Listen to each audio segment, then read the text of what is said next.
Yo, what's up, y'all? It's Kode Donal here, and today we have the full recap start to finish of the Injustice 2 comics. I finished this series a while back, so it's about time I have it all condensed in one long video. So sit back and grab your snacks. I'm talking about Rice Krispies, the Buffalo Doritos, and a green apple Gatorade. But with that being said, let's get into this video.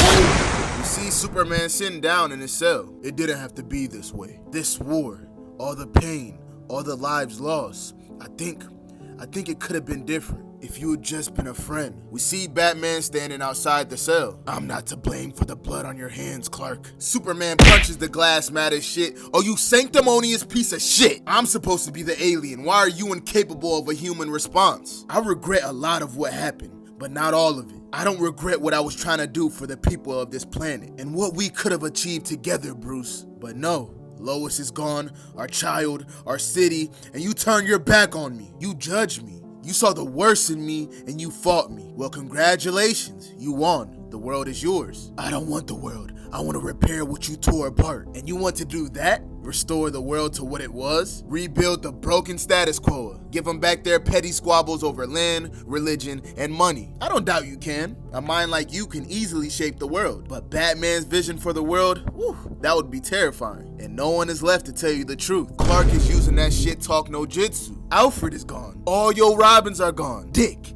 Tim, Jason, Damian, you failed them all. Batman's sick of this shit and he walks away. Goodbye, Clark. That's it, go. Turn your back on me again. Hide behind your little Bruce Wayne mask and convince them that you're the one to lead. But you and I know the truth. Once you take reins, you will never return the world to the people. You will always seek ultimate control. Because in the end, you're just a scared little child still trying to stop 2 bullets. Ouch, he talking that shit. That line about the scared child trying to stop 2 bullets, that was tough. You want a cupcake? I actually had 2 cupcakes, but you'll never guess what happened. You ate one. You truly are the world's greatest detective. Look, Bats, Superman snapped a long time ago. That's my professional opinion, and what he said in there was absolutely right. Wait, what? This world is unstable as hell. If we don't help shape it, other forces will. This world can be better, but it can't be done by me alone. I know my shortcomings. Harley gets on her bike and he calls her name. And Harley, it's okay, I know what you're gonna ask. You lost so many people close to you, and I've been thinking about it for a while. I won't change my look or my identity, and we'll need to be equals. I won't be anyone's sidekick. What?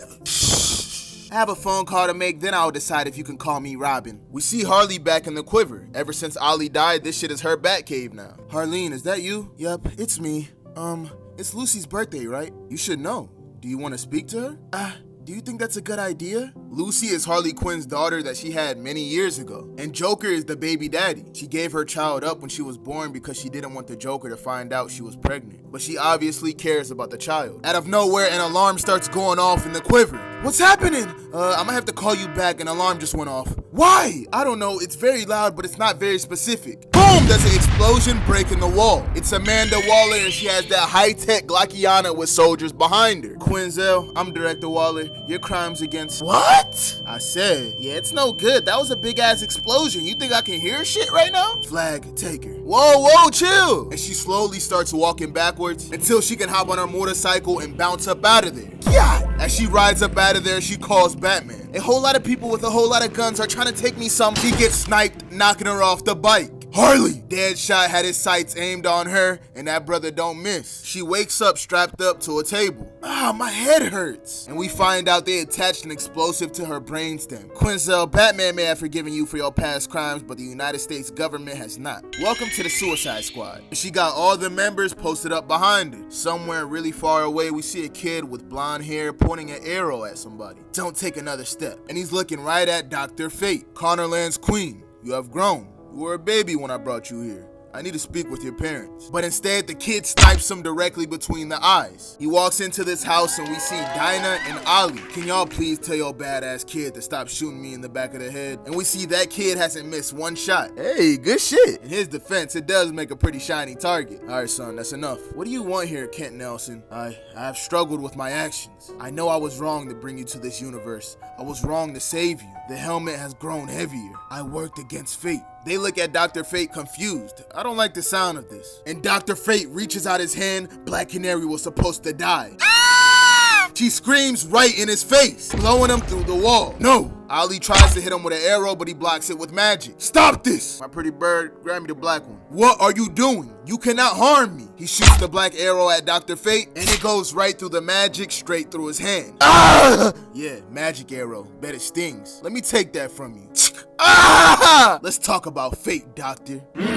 Wait, you misunderstood. We misunderstood, really? Sounds like something someone would say when they have a magic arrow aimed at their head. I'm not here to hurt you. You said Dinah was supposed to die. Yeah, she was, but I fought against fate and saved her. I'm not here to harm you. I'm here with news and an offer. Well, why not open with that shit? Seriously, you could have one less hole in you right now. It's over, Dinah Lance. It's safe to return to your world. Superman is defeated. Batman won, and now he needs to rebuild. He needs to hold chaos at bay and make the world whole again. He needs you, both of you. Back with Harley Quinn, she's laughing like crazy. Is there supposed to be something funny about a bomb being in your head, Quinzel? No, I just can't believe how stupid you guys are. I'm friends with Batman now. More than friends, really. The guy wants to call me Robin. My point is, you crossed the world's biggest detective and you really don't think he's coming here right now? As soon as she says that, the door opens up and Batman appears. You can't just break into government facilities. I don't care who you are. I'll throw you in a cell faster than you. But hold up, there's something wrong with this Batman. He has red eyes for some reason. I want to thank you for this. I've been watching you for some time, and what you created here will be the perfect tool for what I hope to achieve. What are you talking about? I'm saying thank you, Amanda Waller. And this Batman pulls out 2 Glockianas. Start smoking people in the building. You just helped me save the world. This Batman is a cold-blooded killer. Who are you? I'm Batman, and all of you work for me now. You will wait for nothing. You'll be treated far better with me than this corrupt government who has tried to enslave you. You will be working for a much higher purpose. You are now my Suicide Squad. Batman grabs the iPad controlling the bombs. Some of you are a bit unstable. You could prove troublesome. Some of you are too dangerous even with a bomb in your head. And some of you are just useless. Hey, come on, man! Killer Croc tries to bite him in the head, but he gets rocked in the jaw. Boom! Then elbowed on the nose. What part of I'm Batman made you think it was a good idea to attack me, you fuck? Consider yourself very lucky, Killer Croc. He thinks you're unique and wants to preserve you. No, wait, it's March 19th. And it's my birthday. Then Batman starts pressing buttons on the iPad. What? Boom! Hey, what? Boom! Boom! No, don't! Boom! Heads are getting exploded. Ah! Wait, I'm alive. I'm useful? No, you're definitely not. Stupid government technology. You shouldn't have a face to annoy me right now. Batman tells the squad to get ready for extraction. They have 1 minute. And they walk outside, wiping out all the guards. Then helicopters land and all the members get on board. I guess we're doing this now. I know you're there. You might as well come out. And the real Batman has pulled up on the scene. What the hell is going on, mate? I didn't want to meet like this. Not yet. I wanted it to be better, more monumentous. Take off the cowl. It doesn't belong to you. You're wrong. This absolutely belongs to me. I'll think I'll remove yours. You're wasting it anyways. Batman goes in to kick him, but the fake one blocks it. Then punches him in the gut. Is that it? He sweeps Batman's legs, making him fall to the ground. Look at you, on your damn knees already. This is pathetic, Mr. Wayne. Boom! You're so boom! Disappointing. Boom! He looks at Batman's mask. You're old, you're slow, you're weak. Too weak to do what needs to be done. He drops that shit and looks at Batman. I'm Batman now. Your reign is over. Batman just got his ass beat. After that ass whooping, we see Bruce Wayne on a hospital bed with a couple broken ribs, a messed up nose, and a fractured cheek. Barbara pulls up on him in the hospital. Barbara, who did this to you? I don't know. That's not like you. Was bro on the super soldier serum or what? Nah, he wasn't enhanced. He was just better than me. Damn. We then see Lucius enter the building. Welcome back to consciousness, Bruce. I got a message for you. One from Lex Luthor, who passed away not too long ago. Bruce, if you're watching this, then you won the war, but I died. He basically tells him you can't do this shit by yourself. You need allies. He also gives all his money to Bruce. Seek out good people. I created a list, but you're gonna need more. Make the world a better place, Bruce. Make a world where the night doesn't need Batman. Them words gave Bruce the motivation to get out that hospital bed, and he puts his bat suit on. I need to get out there. Track down who did this. They had a whole lot of resources, and now they have a group of powerful villains at their disposal. When he walks out that door, he runs into an old friend, Dinah. Hello, Bruce. It's good to see you. Oh, come here, you emotional stunted freak, and she gives him a hug.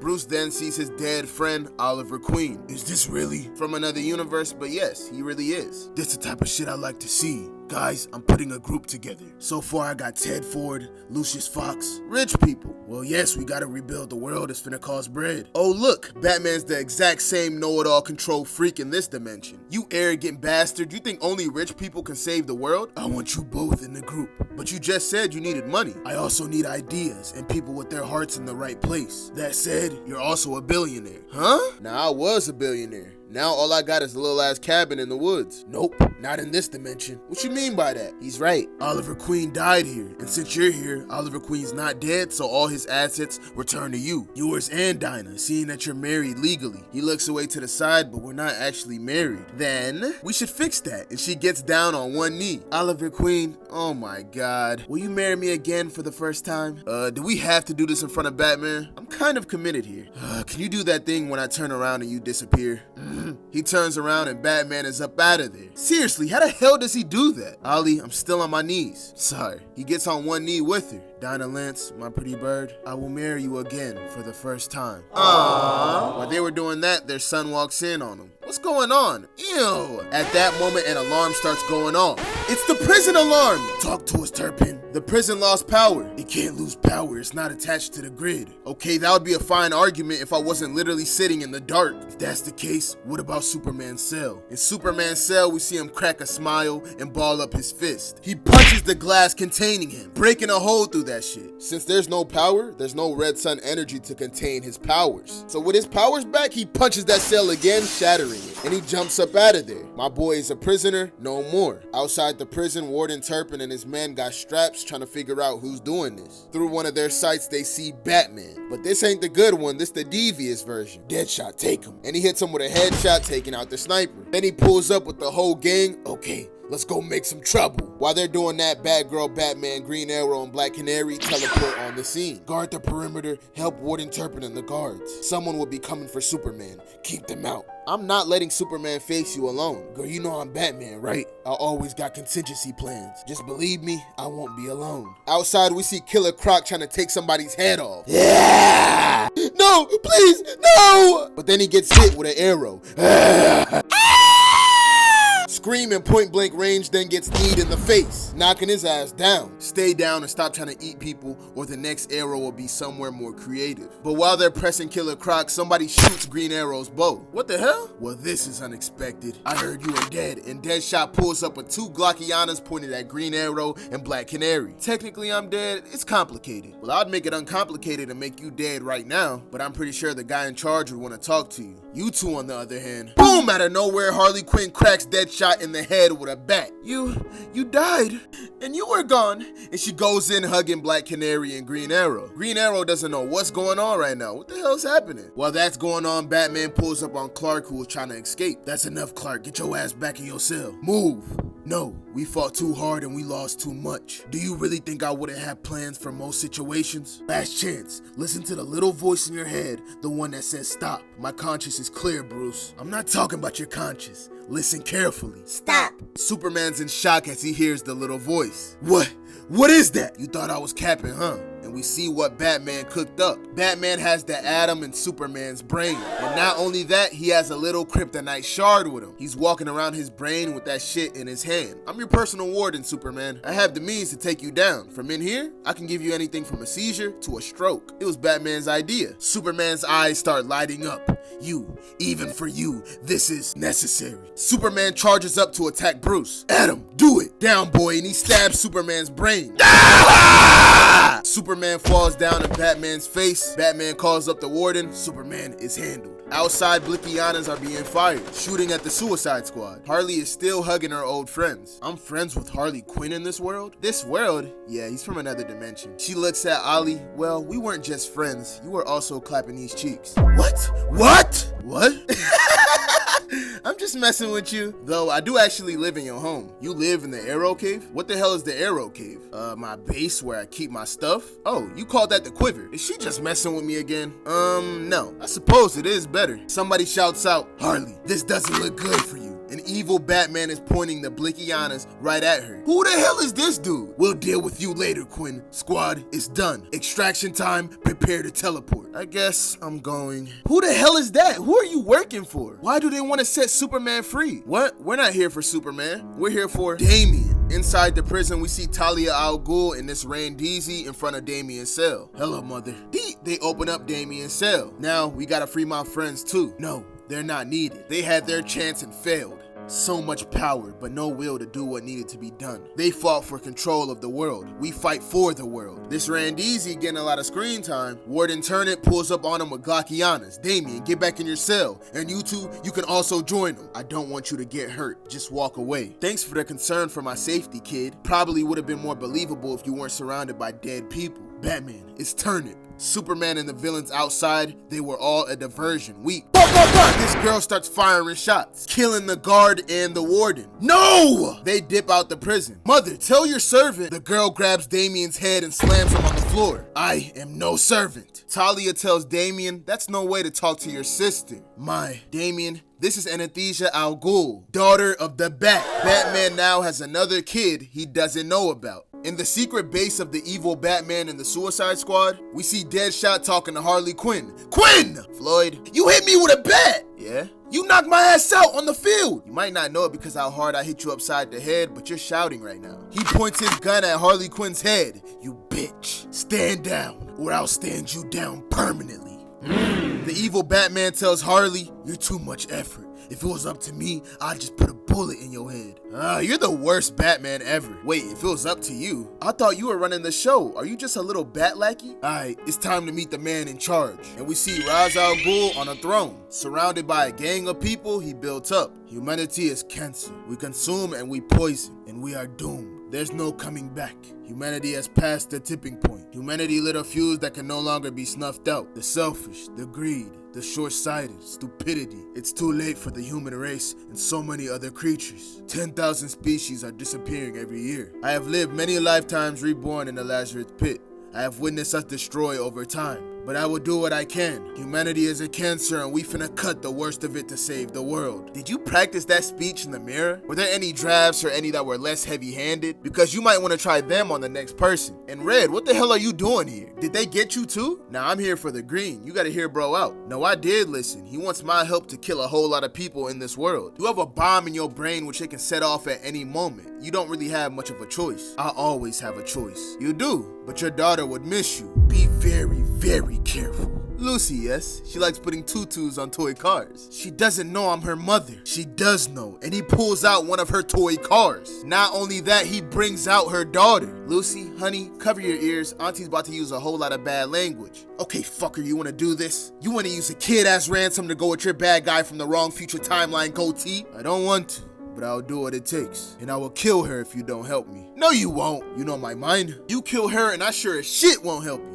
And you got some heroes that clearly bought what you were selling. You kill her, and they'll be far less inclined to follow your dystopian lead. Ra's al Ghul keeps talking shit, so Harley Quinn tells him to come a little bit closer. She wants to tell him something, and Lucy doesn't need to hear it. Boom! And she headbutts him right on the nose, also knocking out 2 teeth. Grandfather, I hope you have some Lazarus Pit mouthwash to rebirth them teeth. Anastasia puts a gun to Harley Quinn's face. You dare. Harley! But Poison Ivy grabs the gun up out her hands. Kill her!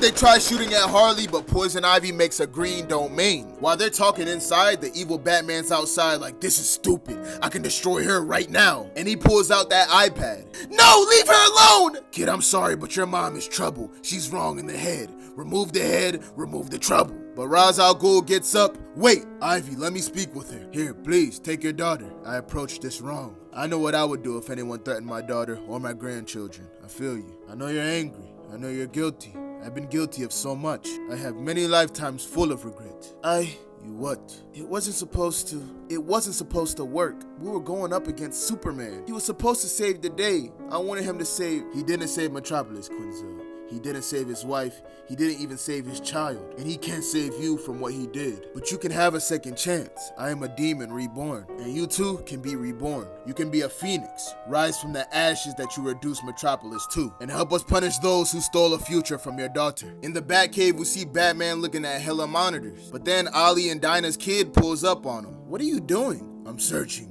For your son? And for those who took him. I don't know who they are. I'm trying to figure it out. Yo, area look dirty as shit. Yeah, I'm not used to cleaning up after myself. Somebody used to do it for me. I could help you if you want. I finished my chores. Batman stares at that $5 bill, then he starts thinking about the past. When him, Alfred, and Damian were all a happy family. This is before Damian officially became Robin and they're putting him through his final test. So they head out at night in the Batjet, and Batman took him to the farthest point in Gotham City from the Batcave. If you find the right way over through the city, you can be back in the Batcave in under 3 hours. Is this real test supposed to teach me something? Or are you just trying to get some alone time? Batman flies off, leaving Damian by himself. 3 hours? I'll beat it in 2. So he starts jumping from building to building.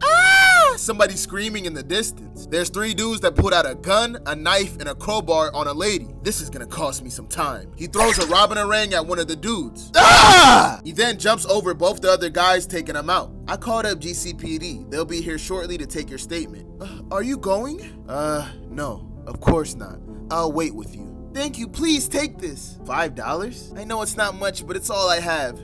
We really don't accept this. Please. And he ends up taking that 5 and the police pull up on the scene. He continues running through the city until he sees somebody standing on a ledge. Hey, whoa, don't. Don't what? Oh, you thought I was gonna? Nah, I'm not gonna jump. I just came out here to think, that's all. Oh, okay, sorry, and Damian leaves. Right when he did that, the man started crying. So Damian pulled back up. You wanna talk? Nah, you look like you're in a hurry.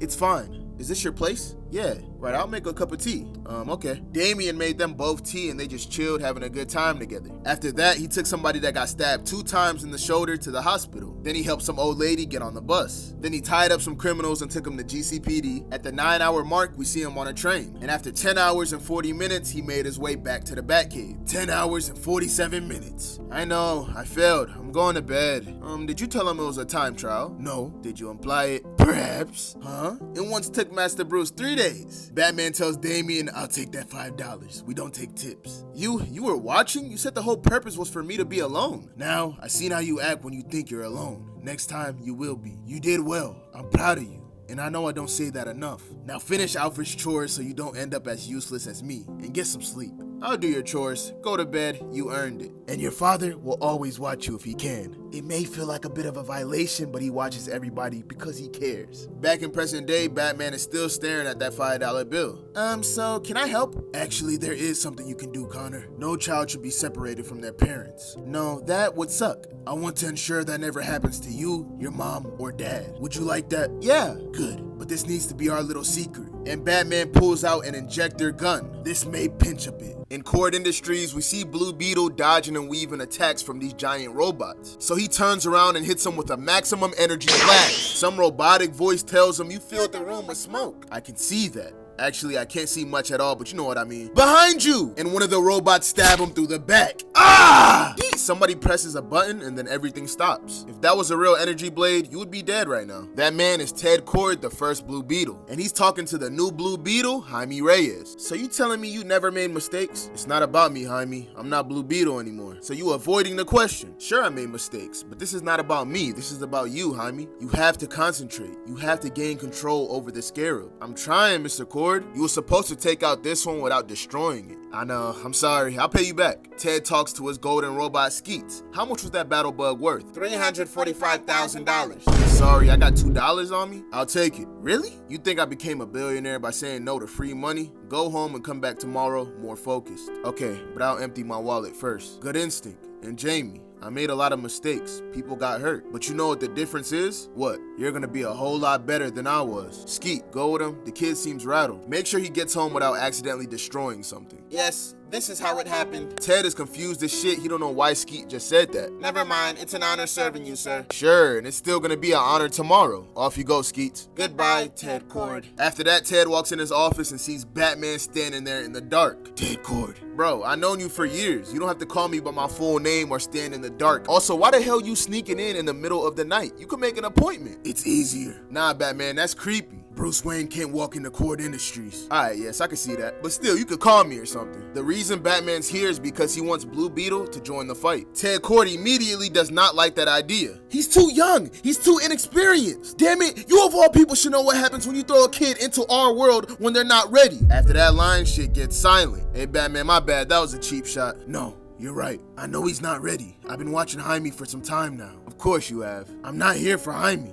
I'm here for you, to ask for your help. You don't ask for people's help. I'm growing. There were some good times, but I can't do it anymore. I hung up the suit, Bruce. It's literally on my hanger right now. I don't want to fight. I'm not talking about no fighting. I'm talking about buildings. I need good people, innovators with intelligent big ideas, and honestly, a whole lot of money. Bruce Wayne asking for money? The fighting ruined cities, homes, and whole communities. We need to rebuild a better world. I want you to come to a meeting tomorrow. I'll be there. Thank you. And he glides up out of there. After that talk, Booster Gold pulls up on Ted. Hey, Teddy. Booster? Ted is happy to see his best friend that happens to be from the future. Yo, I'm just having a drink. You want one? I already had a few, but sure. So what brings you here from the future? I just wanted to say I'll be there at the end. The end of what? Booster Gold looks down and Ted Cord already knows what he's talking about. His best friend from the future let him know that his life is about to end. Ted Cord is sick. Now I understand why Skeets was. They're coming. I'm sorry. Any advice? Put on your suit, make a few of them regret it. Ted ain't waste no time putting on the suit, but the shit don't really fit anymore. But if he's gonna go out, he's gonna go out with a bang. He asked Booster, so you're not allowed to help? No, I can't change the past. I tried to stop this 3 times, and I got put away 3 times. I'm a couple years older since the last time you saw me. Oh man, this is bigger than you and me. I'm sorry. And they start hugging each other. It's okay. No, it's not. I had years to mock you for that costume. I feel like I let you down. Ha. I'll be there at the end. And he fades away. Boom! The top of the building explodes and Damian, Deadshot, and Katana burst into the building. Anybody got eyes on him? Ted Cord pops up out the shadows. I'm right here. Ted, Damian, your dad was here earlier, and I don't think he would approve of the kid you're hanging with. Wait, Blue Beetle is Ted Cord? He was once. Surprise! And he presses a button behind his back. The battle bugs pull up behind him and he rushes towards them. Oh shit! Punching Deadshot in the face. But at that moment, Katana slices off his right hand like butter. Ah! Bring him in. What do you want with me? Oh, this is so much bigger than you. At the White House, we see Batman getting that meeting ready. But at the same time, in Ra's al Ghul's dungeon, Ted Cord is being brought in. Blue Beetle. Mr. Cord, I had no idea, and I'm rarely surprised. Ra's al Ghul, what the hell do you want from me? Well, this isn't about you, Mr. Cord. We've taken people from all over the world. Back with Batman, we see everybody that he invited. Everybody at this table got money on. Oliver Queen and Dinah, Black Lightning, Lucius Fox, and my boy Aqualad.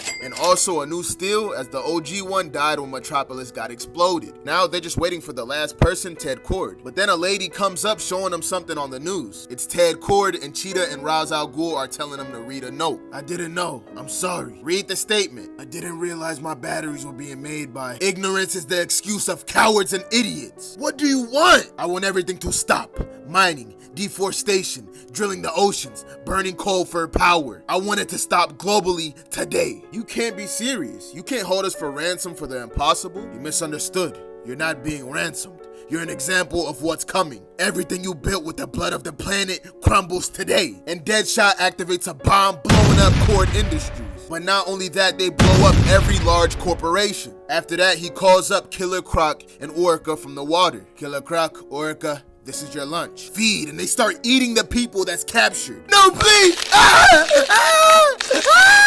Jaime's watching this shit go down live.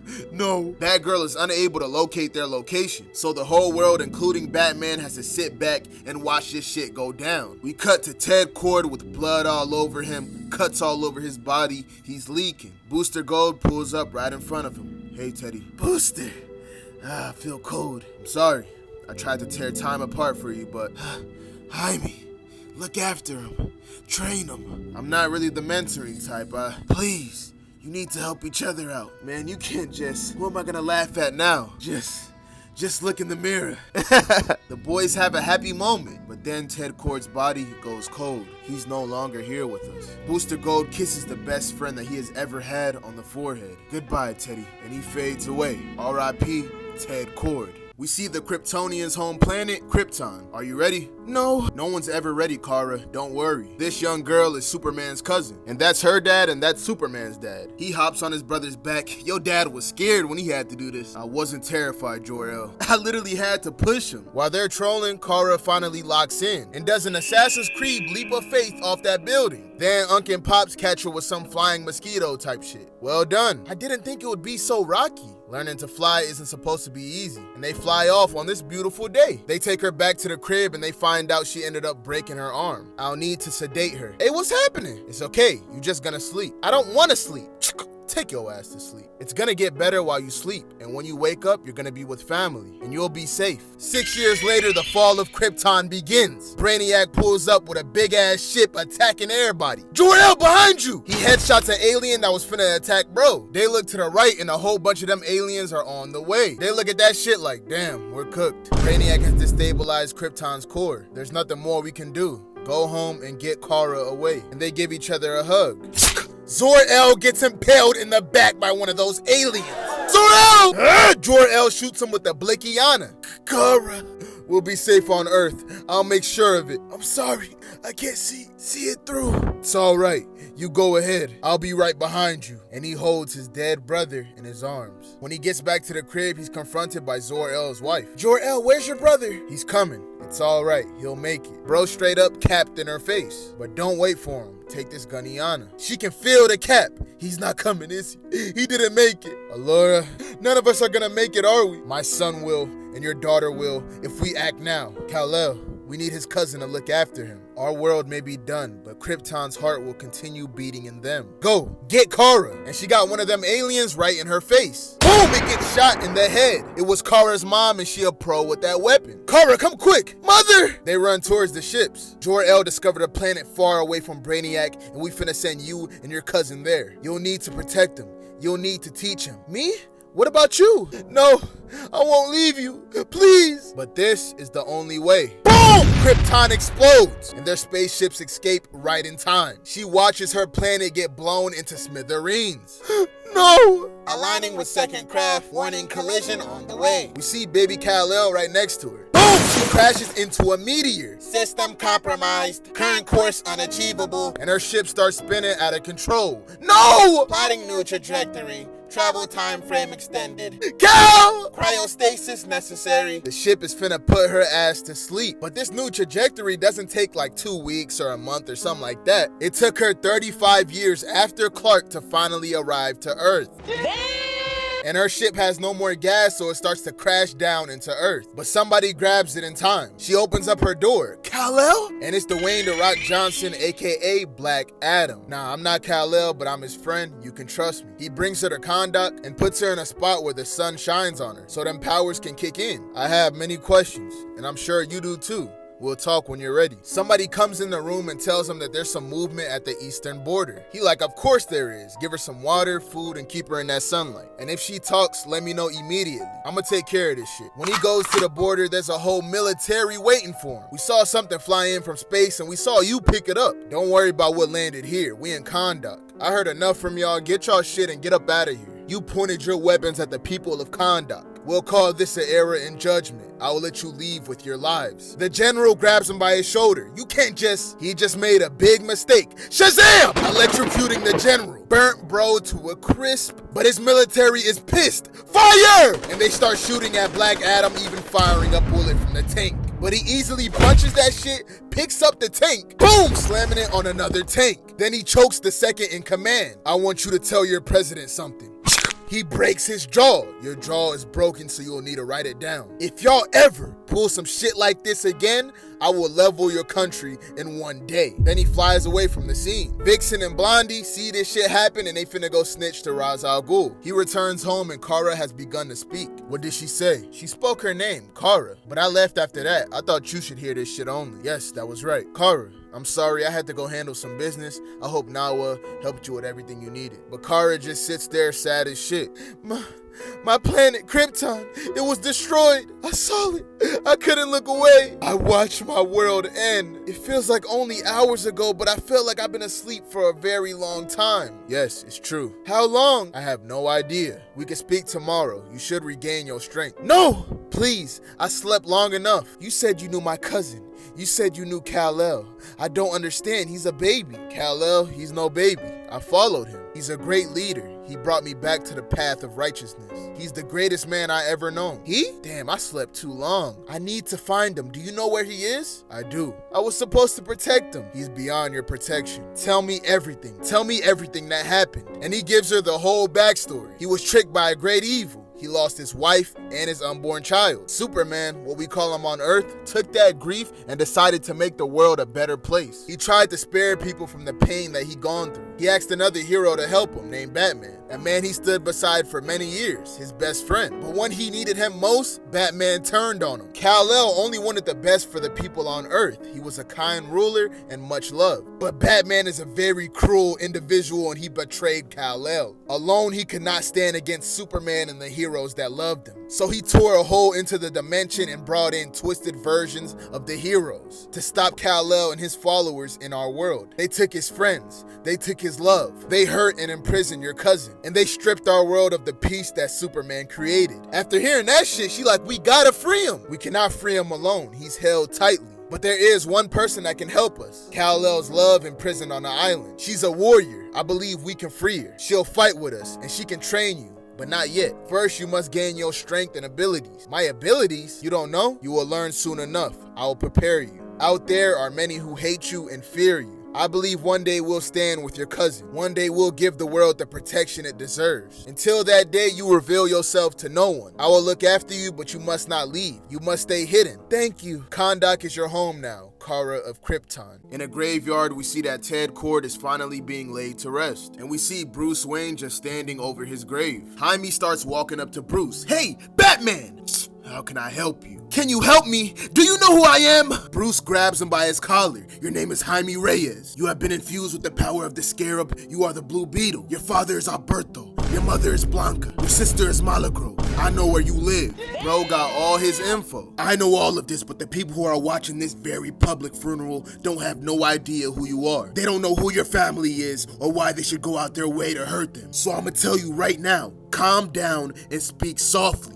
I'm sorry. It's okay, son. Say what you need to say and make it quick. When you go after them, I'd like to come. Please. I bet. We'll let you know when we act. Go home. Meanwhile, in the same graveyard, we see Dinah walk up to the grave of Oliver Queen, the one that was beat to death by Superman. Oliver Queen walks up behind her like, oh shit. Is it weird that I'm jealous of him? It is. I mean, he was you. I'm jealous of the time y'all spent together. And at that moment, he tells her, we should get married tomorrow. Bro, what? Ali, I don't think this is the time or the place. You asked me, remember? Yeah, and now just really doesn't feel like the right time. Why not? Well, I'm pretty sure a war just started. He puts his hand on top of hers. Life is short, pretty bird. I can say this because I'm standing at my own grave. Let's do this. One moment of happiness. The war can wait? The war can wait. The next day, we see Dinah in the Gotham Cathedral in her all-white wedding dress. Some old head walks into the room. Ted? And she jumps on him, giving him a big hug. Wildcat, where have you been? I just been chilling. I hung up the costume. I'm not really fighting no more. I was wondering, with your dad gone and all. Well, it's a long walk down that aisle. Thought you might need some company. Outside, we see Bruce, Ollie, Jefferson, and the kids all looking snazzy. Do you understand your role, Connor? I'm the ring bearer, Mr. Prince. Yes, and what do you do? I bear the ring. You wait outside, and when the music starts playing, you do what? I take the ring. Yes. And I throw it into the fiery pit of Mount Doom.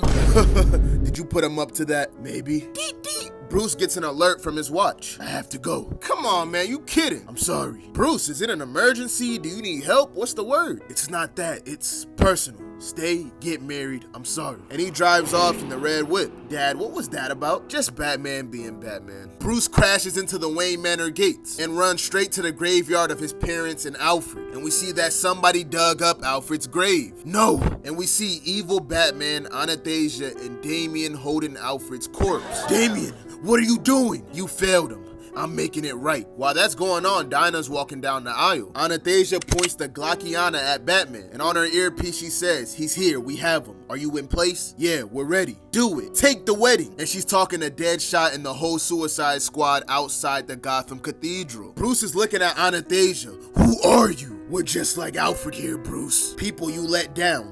Other people you hurt. So we're gonna hurt you now, and we're gonna hurt your friends. And we see that Anastasia's two Glockianas have a knife function. After seeing that, Batman throws down a smoke bomb, and she starts firing shots at him. He pulls out his phone. Batgirl! She answers the phone like, are you serious? Not now, Bruce. You can't blame her because she's watching Oliver and Dinah get married right now. But Batman tells her, listen to me. They're coming. Boom! And at that moment, we see Poison Ivy and Katana burst through the window. And the rest of the gang comes through the front door, firing shots at Ollie. Ollie! Bruce is still running from Anastasia. She shoots his phone, shooting a bullet through his hand. Oh! He reaches in his pocket and presses a button. He activated his bat jet and it's on the way. The evil Batman like, yeah, it's time to go. Damian, don't do this. Alfred wouldn't want. Don't pretend for a second you know what Alfred would want. He raised you and you still treated him like a servant. Teleport us up out of here. And they leave the scene with Alfred's corpse. We see that the wedding has turned into an all-out battle. Barbara kicking people, Wildcat punching the teeth out of Killer Croc. Jefferson checks up on Ollie, but he's all good because he had a bulletproof tuxedo on. Get Connor and your kids out of here. On it. And they dip out the back door. Move quickly and stay with me. Boom! He gets dinked in the back of the head with a boomerang. Dad is knocked out, and Deadshot hits all 3 kids with darts, putting them to sleep. Time to go night-night, mate. Harley Quinn is yelling at him, but he tells her, you hear that? And the bat jet is hovering over them. That's not good. So they grab the kids and teleport up out of there. Ollie and Dinah come out the back door to see Jefferson knocked out. Where are they? Where are the kids? Ollie! He's gone! Ollie holds her. Dinah, we'll bring him back. We then see Damian over the Lazarus pit holding Alfred's corpse. I'm sorry, Alfred. I'm sorry for what you've gone through. I'm sorry Bruce didn't save you, but it's not too late. I can save you. And he dips his toes in there, fully submerging him and Alfred. I can bring you back. The next day we see Alfred looking dead and alive at the same time. Alfred? Anastasia walks in and tells Damian that the Lazarus pit doesn't always bring back people the way they were. Trust me. And Alfred was gone a long time. I'm surprised to see you like this, Damian. Like what? Like I didn't know this side of you existed. Like you struck me as the one-dimensional entitled piece of shit. But this? Who taught you humility? He did. Talia walks in and tells Damian to bring out Alfred. Roz is about to contact your father. And that's when we see Bruce and the gang on FaceTime with Roz. Detective, I trust others are with you as requested. They are here, Roz. Good, there is an event approaching. You will know it when it begins and your friends will not be able to prevent it. I have your children. If you hurt them, there'll be nothing left of you to resurrect, Roz. I don't want to hurt them. I don't want to hurt anyone. But I'm going to eliminate a lot of people. We will act soon. We will balance the world. Oliver Queen, Dana Lance, Jefferson Prince. The detective will tell you I keep my promises. If you do nothing, if you allow me to do what needs to be done to save the world, I will spare your loved ones. I will return them to you, I promise. But if you act against us, I will kill your children. I promise that too. I don't really give a damn about the lives of a few children. But if you no longer care for Damian, detective, I want you to know, I also have your father. And Damian brings in Alfred and Batman is shook. He may not look very animated, but Alfred is breathing, detective, for now. However, that can change very quickly. He won't be able to put up a fight.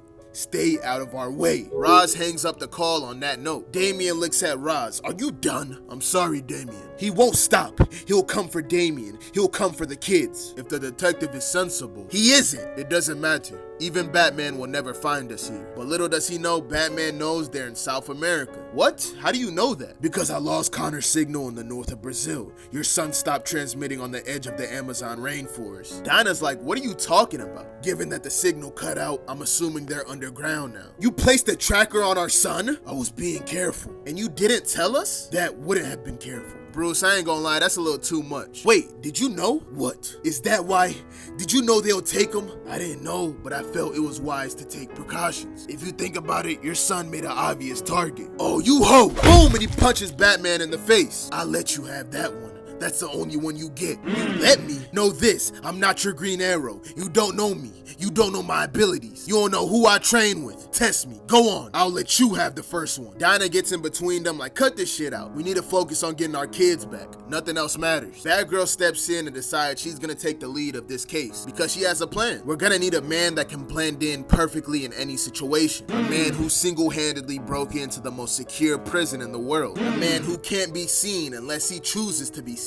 He's one of the most powerful people on the planet, and he may just be our only hope. We need him on our side. We need Plastic Man. And we see him strolling down the street, happy as shit. Oliver Queen like, seriously? The hunt for Plastic Man begins. We see Batman knock on a door. You're not Pizza. Luke McDonough. He doesn't live here anymore. He does live here. And while his shape-shifting is impressive, he needs to do a better job at disguising his voice. Plastic Man's son is surprised and he slams the door. No, no, no, no! Boom! Batman kicks the door down. I just want to talk. Luke tries to turn into a chair, but Batman knows. No. Ah! He runs into the bathroom and changes into a trash can. You're the trash can. Ah! You're the rug. Gah! The empty pizza box is on top of the stack. How the hell are you doing that? I'm trying to play hide and seek with Batman. What did I really expect? Whatever you're gonna do with me, get it over with. OPATROFS. Huh? Ordinary people against the tyrannical rule of Superman. You were a member of a terrorist group? Yeah, you must have me confused with somebody. You were a freedom fighter, not a terrorist. What's the difference? Either being on the right side or winning, preferably both. What do you want? I want your help to break into a secret location. And I also want to talk to your daddy. Dad? Yeah? You didn't know I was here, did you? See, son, the old Batman can be tricked. O'Brien, whatever you got going on, I want to stay out of it. You're a hero, Plastic Man, and staying out of it means thousands, billions of people may die. I need your help. The Justice League needs your help. Forget it. But Luke steps up and says, I'll help. No, don't. You just... Thank you, Luke. Plas, they killed Ted. I know. And they took Dinah's son and Jefferson's girls. They?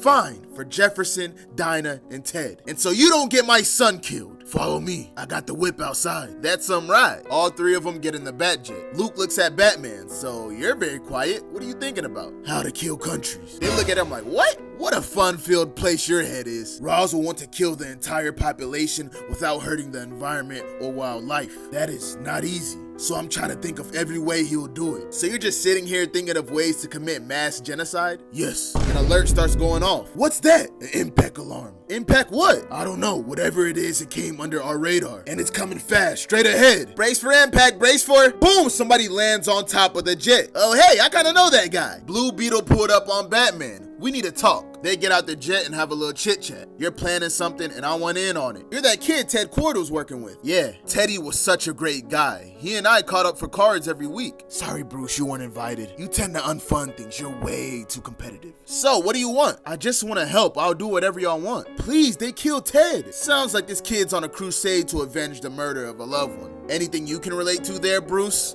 And he stares him right in the face. So Blue Beetle joins Batman, Plastic Man, and Luke, and they ride off together. They're making their way to South America. On the edge of space above the Amazon rainforest in Brazil, we see Ali, Dinah, and Batgirl chilling in a plane. They're getting ready for their secret mission. Everybody on the plane is ready. Batgirl walks to the back where she meets up with Plastic Man and Luke, and they're getting ready to jump off that shit. So they start wrapping their bodies around her. It's gonna be dark for a while, but when it's light again, you'll be on the ground, and they jump off the plane. And they're flying down at top speed. Plas, you're coming in too fast. No, I'm cautiously fast, so we're not picked up by anything we shouldn't be. Boom, and we see him break the sound barrier. Cautiously fast, you just broke the sound barrier. You gotta slow down, man. Luke, keep Batgirl covered and hold her completely still so she's not jerked around and transition. Huh? What transition? I thought you were turning into a parachute. Parachutes are for losers. And instead, he turns into a hang glider. Luke, yes, Dad? Get ready for landing. Get ready, Green Arrow and Black Canary. We're down, and they finally land. You're right on top of where we lost the signal. Yeah, we know. How do you know? Last time I checked, ninjas aren't native to the Amazon rainforest, and we see them guarding a secure door. So Luke decides to turn into a ninja. And he walks up to the group of ninjas. Hi,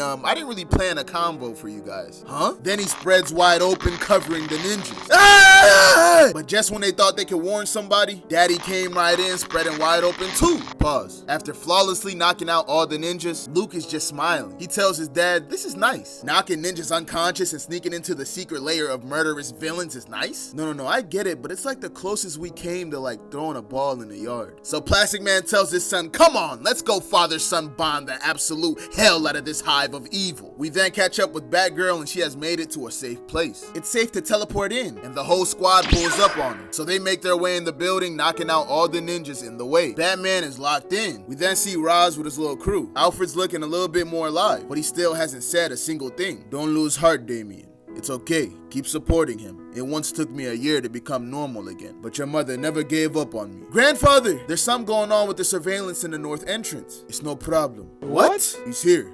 The detective. He already knew Batman was on the way. I don't know how Bruce found us, but we knew he was coming. We're ready for him. El Diablo. I'm in place. Do it. Boom! And he explodes the entire entrance. Batman, Ollie, and Dinah feel the vibrations. They're like, what the hell is that? Damien's also wondering what just happened. That was the only way out of here being turned into molten metal. He's here. He's here to save Alfred and the children, but no one is getting out. Batman and the squad are now trapped in this secret location. Shit's about to get ugly. Blue Beetle flies above the explosion. Batgirl, can you hear me? The entrance is, well, gone, so do you want me to still guard it, Batgirl? But he gets no reply. Inside the facility, Black Lightning asks the team, can they contact Blue Beetle? Nope, down here we have no signal. Nothing's changed. No, we'll find an exit later. First, we'll find them kids. Oh man, that's not gonna be easy, as this facility is huge. Yup, finding these kids gonna be like finding a needle in a haystack. And all the hay in this analogy is people that want to kill us. Batgirl calls up Plastic Man. Plastic Man, we're inside. Where are you? And we see that he's a bowl on a kitchen counter. We're in the kitchen and I'm currently a mixing bowl. We overheard some conversations and we're zeroing in on the kids. We'll let you know where to meet us. It should be easy. The whole place is well signposted. Roz may be a genocidal maniac, but he's well organized. We see Bruce start to walk off. Go, find the kids. I'm going after Alfred and Damien. Damien, what are you gonna do? Drag him out here? If I have to. Right,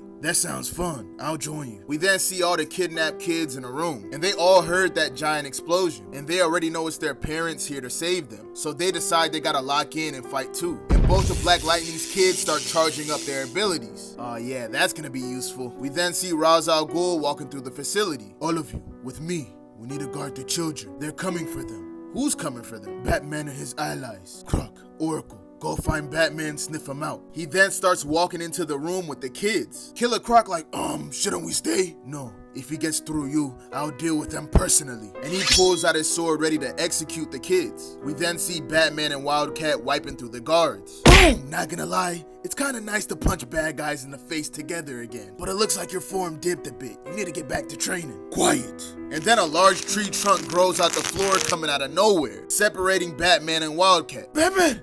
Batman! This is the work of Poison Ivy. Hello, Bruce. You really shouldn't have come here. She got my man tied up with branches. Back with Roz, we see him with his sword out with the kids. But they don't waste no time immediately hitting him with lightning. Ah! Ah! Knocking out all his guards. Ow, ow, ow! Ouchie! Ouchie? Did Ra's al Ghul just say ouchie? I'm not Roz!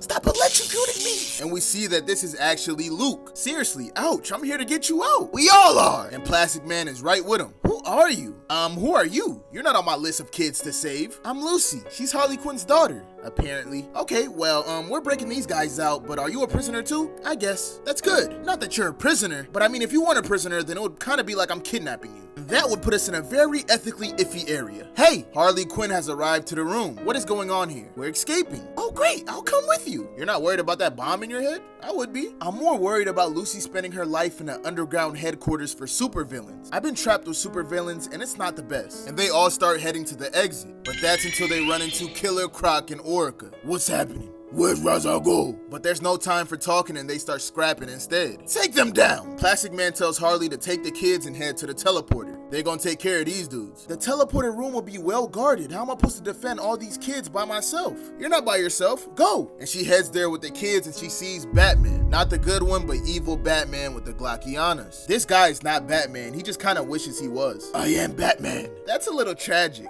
I know, right? The shit talking from Harley got him real salty. So he pulls out the iPad ready to press the button that's gonna detonate Harley Quinn's bomb in her head. Goodbye, Harley Quinn. You are a pain in the ass. Ah! And she puts her head right in his face. Go on! Blow my head and I'll take you with me. I'll fill your damn face with bone fragments. Get off me. Time to explode. No! Lucy, get back. I'm sorry. Don't go. And he presses the button. Harley Quinn starts crying. Sorry we didn't get more time. I loved you so much, baby. And she shuts her eyes ready to die. But nothing happens. Why do I still have a head? The fake Batman's like, what? It was the blue wire. What? Who said that? I'm not gonna lie, I had to guess because I was running out of time. What's going on? I'm hearing voices, but this one's different than the old ones. And the Atom does a front flip out her ear. Your bomb is deactivated. And at that moment, Wildcat pulls up to the scene. Get him out of here, and I'll keep this team of Batman busy. What's going on with you? You can't get your own look? I'm Batman. Nah, if you were Batman, you wouldn't still be talking. Come on, show me what you boom, boom! Not bad, kid. My turn. Boom! And he hits the evil Batman with a mean-ass left. Don't worry. Those stars you're seeing, that's normal. The thing about this Batman, he does not fight fair. And he shoots Wildcat in the gut. They hear the shot and Connor's like, we gotta go back. But Harley Quinn lets him know that they can't do that. I'm gonna explain the concept of escaping in a very condescending way. He just made a noble sacrifice, and if you go back, it makes it a completely pointless sacrifice. And on the sacrifice chart, which is a real scientific thing that I didn't make up, we're currently at a 10, and you going back makes it like a 2. I'm going back. You're so much like your parents. Man, for my head, take the kids and go to the teleporter room. We're going back apparently. That's a bad idea. Oh, I know. You see Wildcat bleeding out. You brought a gun to a fist fight? You pussy ass coward. Bang! And he gets shot again. Are you still trying to stop me? Not down yet. You never did know when to give up, Ted. And he's about to put one in his brain. Hey, leave him alone. I don't want to hurt you. You don't want to?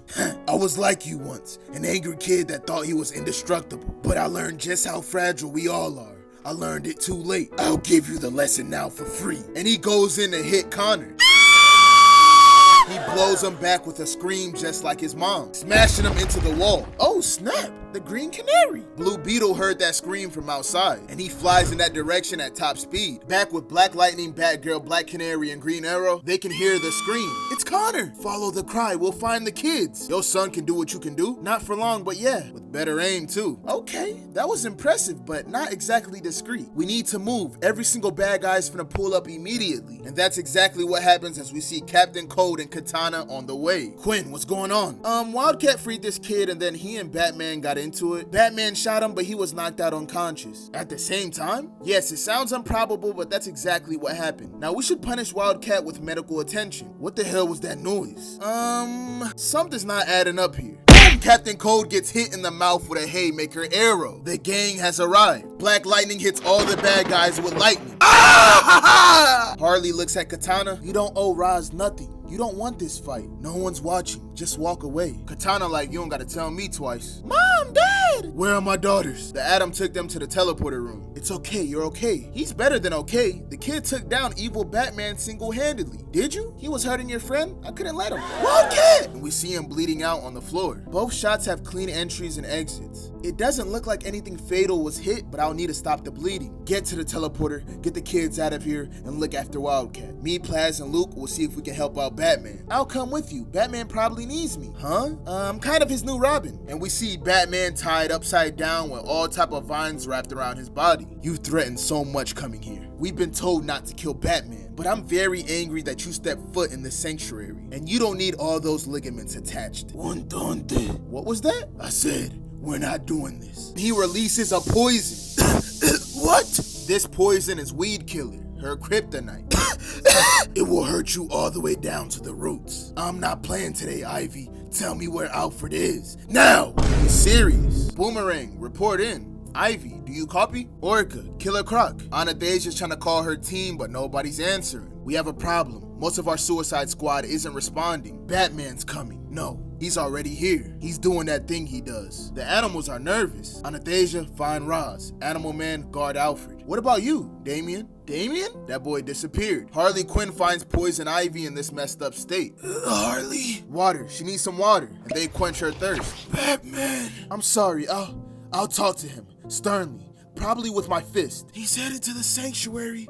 It must be protected. You're leaving? Yeah, we're taking Lucy and the other kids. I don't want to help Roz kill people. Will you be okay? I'll live. I'm sorry, Red. And they kiss each other. When this is over, come find me, yeah? But in a nice way, not in a tracking me down for the enemy type of way. We see Animal Man chilling with Alfred. He gets dinked in the head with a batarang, knocking him out cold. Batman goes to Alfred. Alfred, don't you touch him. Damien, what have you done? It's what you should have done. This is wrong. You let him die and I brought him back. And you think I'm in the wrong? You know what I think? I think losing people makes it easier for you. Without the pain, you might not be able to justify all the violence you do. Some part of you thinks you're the victim, and that makes it easier for you to cripple people. That's it, isn't it? For Batman to fight his crusade, he needs people who care about him to die. Boom! Batman punches him right in the mouth, making him bleed. Yeah, that's it, Dad. Plastic Man, his son, Batgirl, and Harley pull up to see what's going on. Batman? I'm taking Alfred with me. Where? Home? Yes, after you serve your time. You're offering to lock me up again. You're so bad at this, and you're not gonna take Alfred. And he goes to hit Batman with a flying kick, but Batman blocks it. Then he hits him with a knee. Stop this! Alfred is just watching this shit. Batman punches Damian in the gut, and Damian headbutts Batman. This shit makes Alfred close his eyes. Batman catches Damian's punch and breaks his arm. Oh! Stand down. You're going to have to make me. Done. And Batman goes for the finisher, but Alfred grabs his hand. Bruce. Alfred, calm down. Can you stop fighting? It's alright, son. And he goes in to give Batman a hug. Low-key, Alfred looking a little bit more swole too. Bruce and Alfred are still hugging it out. Alfred, I'm sorry. Plastic Man's son looks back like, who is that guy? That's Alfred, Batman's butler. And not too long ago, bro was dead as shit. I'm missing something here, aren't I? Alfred, are you okay? I'm alright, Master Damian. I just need to sit for a moment. Batman puts his hand on Damian. Don't touch him. Stop it. Both of you. I don't know what happened here. I don't know how much I missed. But stop this. Forgive each other. Now, Alfred, he let you die. No, he didn't. He never would. You know this. You're awake. The real Ra's pulls up with Anastasia and Talia al Ghul. Ra's al Ghul? I've been listening. I heard you. You want to do the right things, but your planning is wrong on every level. You and Bruce, you both want to save the world. Both of you are the most intelligent people on the planet, the most driven, while also being the most uncompromising and stubborn. Both of y'all believe in absolutes, but the world is not black and white. It's not that rigid. It's not too late. Take a moment. One moment could avoid so much. Just talk that shit out. Come up with a plan that saves both humanity and the planet. Alfred's talking that talk. Look, I don't know any of y'all, but Batman's zombie butler is kind of making sense. Boom! There's a loud noise on the glass. What's that? It's Blue Beetle. He's trying to get in. And we see Blue Beetle blasting at the barrier outside. I'm coming! Bro's hitting it with a key blast barrage. The building is crumbling from the inside. Vixen and Diablo running. What's happening? Batgirl is surprised that she runs into Vixen. Look around you. Look what Ra's has done here. Look what he saved. You can't threaten this. Whatever it is, stop this. Batgirl looks at Ra's. If you let me get a signal out, I can talk to him. I can stop him. But it's too late for that as Blue Beetle is outside going crazy, hitting the barrier with a Kamehameha. That shit breaks and glass is falling everywhere. No! Blue Beetle flies in. Batman, Batgirl, I'm sorry the entrance was attacked. I couldn't get in. Is everybody okay? Harley looks at him. Oh, kid. Well, what's wrong? And we see a glass shard in one of the species that's about to go extinct. Killed by Blue Beetle on accident, and Vixen is holding it sad as shit. She lays it down. You just wiped out an entire species. And she uses the powers of that animal. Jumping at Blue Beetle. Blue Beetle was finna blast her shit in point blank range, but Plastic Man intervenes. Blue Beetle, no, don't shoot her. He wraps around her, but she's in crash out mode. Blue Beetle gets blasted in the back by Diablo. Then Anastasia looks at Batman. I wanted to do this all my life. Boom! And she punches Batman in the jaw. Then everybody gets to scrapping. Damian grabs Alfred. We need to get you out of here. Blue Beetle starts blocking fire attacks from Diablo. No powers! Talia, help me! Stop them! Stand down. Do not do this here. You do not threaten this. Fire is burning this facility up. Diablo hits Blue Beetle with a big fire blast. Then Blue Beetle hits him with a no-look blast, hitting him right in the chest. I can't. I didn't mean to. I can't.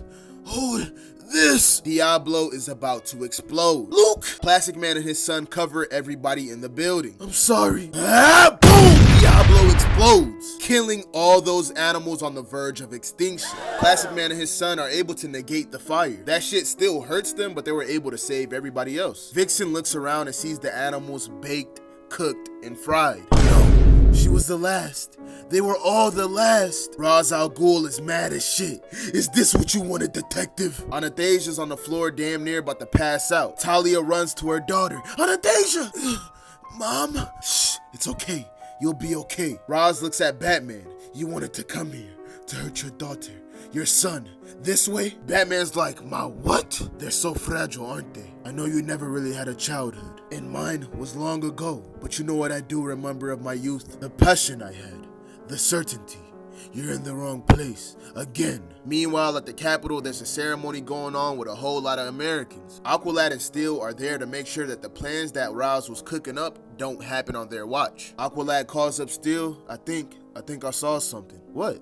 I don't know. Get to the sky. So she flies up in the sky looking down on everybody. What am I looking for exactly? I'm not sure. I need a better vantage point. And we see Aqualad walking into the water. Back in the sanctuary, Ra's is still doing his speech to Batman. Batman, it's why we recruit the young for our wars. Because of their fire, their conviction. They do whatever it takes. While he's doing this speech, we're looking at Aquaman T-pose out the water, and we see Aqualad raise up a huge wave of water. The shit's even taller than the Washington Monument. Thousands of people are right under it. Jackson, what are you doing? And Roz continues his speech. They'll do whatever it takes if they believe what they're doing is right. And Aqualad crashes that wave into the Capitol, wiping out all the people in attendance. Jackson! They sink underwater and they're drowning. Thousands of people dead at the hands of Aqualad. You can have what you wanted, detective. You can have the children. You can take Alfred. Your mission was a success, and everyone loses. And we see a whole lot of dead bodies. It's over. You and your people can leave. Talia, prepare to move. Roz, what have you done? What have I done? What have I done? I have removed a destructive force from the country system. But what you have done here today can't be undone. What you have taken from the world in one reckless, selfish moment can never be replaced. I tried to control you. I tried to spare you. But you stand in the way, and you will die with those you tried to protect. Any mercy I had, any thought I had for preserving you for my daughter, for my grandchildren, was wiped out with this sanctuary. Our mission will be stepped up. Humans are wiping themselves out, and we're going to stop them from taking this planet with them. And he walks through the room, shutting the door behind him. Roz and his team go to Site B, which is in the home of the gorillas. It's a devastating loss, Ra's al Ghul. For all of us. It is. I'm sorry, Salvatore. We need to move our time frame forward. As soon as he gets done finishing it, we'll get shit started. And they walk into a dungeon where they meet up with Professor Ivo. And down there, he's cooking up a mazo. It's a beautiful day, and we see two towers in the back. Supergirl's on it. Black Adam tells her, "Are you ready?" It's all right. No one can truly be ready for this. It's okay. I've been here before. And she does a leap of faith. I think I have it. But quickly finds out she doesn't have it and starts falling down. I don't have it. Hitting the side of the building, then crashing into the ground. Black Adam flies down. You good? Yeah, I think so. I'm sorry, Kara. I thought you was ready for this shit. Did I make a crater? One of Black Adam's servants pull up on him, letting him know that someone's on the western border. And he claims to be an emissary. So he tells Kara, once we get inside, hide and stay hidden. Do you understand? I understand. Then he walks into the building, ready to see who this person claiming to be his friend is. And we see it's Damian Wayne, Nightwing, Black Adam. That boy's arm is broke after that fight with Batman. What brings your ass to Kondak? I'm here on the behalf of my grandfather, Ra's al Ghul. And what does the demon's head want from me? Me and you fought side by side, and I know you to be a man of honor and commitment, but I also know you as a man that would do anything to protect Kondak. Are you threatening me? A war is being fought. No war is coming to Kondak's borders. The disaster that's finna happen doesn't recognize any borders. The planet is changing. Every life is in danger. The planet is warming, and soon everything will be scorched unless we do something. If there's a war, why are you not fighting? Because I'm one man, but you're more. Hey, yo! You could win this war for us. You could save the world. And also, I know you see my arm, I'm messed up right now. How'd you get injured? Damian looks down with shame. Ah, I see. Your daddy did that to you? The Batman? When he says Batman, we see Kara in the back spying on them. She's like, what? Damian looks over there with the quickness, but she goes back into hiding. Stand, Damian. Me and you fought side by side. You are no subject of mine. I'm gonna give you a room tonight. I'm gonna send some doctors your way, and then we're gonna talk more over dinner. But I warn you, I will not leave my people. I will not leave this city. Damian's like, alright, we'll speak more. When he leaves, Kara pops out. He saw me. Yes. Does he have abilities like us? He has no powers, but he has skills. Bro's cold as shit. You must listen to him then. If you're planning, no. I mean no disrespect, but you really don't know what you're talking about right now. I know what I speak. I'm old and you're new to this world. And I watch my world die. Do you accept it not happening to yours? Not if you have any power to save it. He not really trying to hear that shit, so she changes the subject. Is his father really Batman? Yes, but there is no love between them. Damian fought him. He fought with your cousin, and his father imprisoned him too. That's awful. Then he gives her a stern look, telling her to return to her room until Damian's gone. It's for your own good. He must not know what or who you are. And Damian smirks as he's listening to all this shit. So Damian pulls up on her in her tower. Hello. Hey, it's okay. I didn't mean to surprise you. How did you do that? How did you appear like that? Hey, it's a skill that runs in the family. Your father, the Batman. Yes. Adam told me of his evil.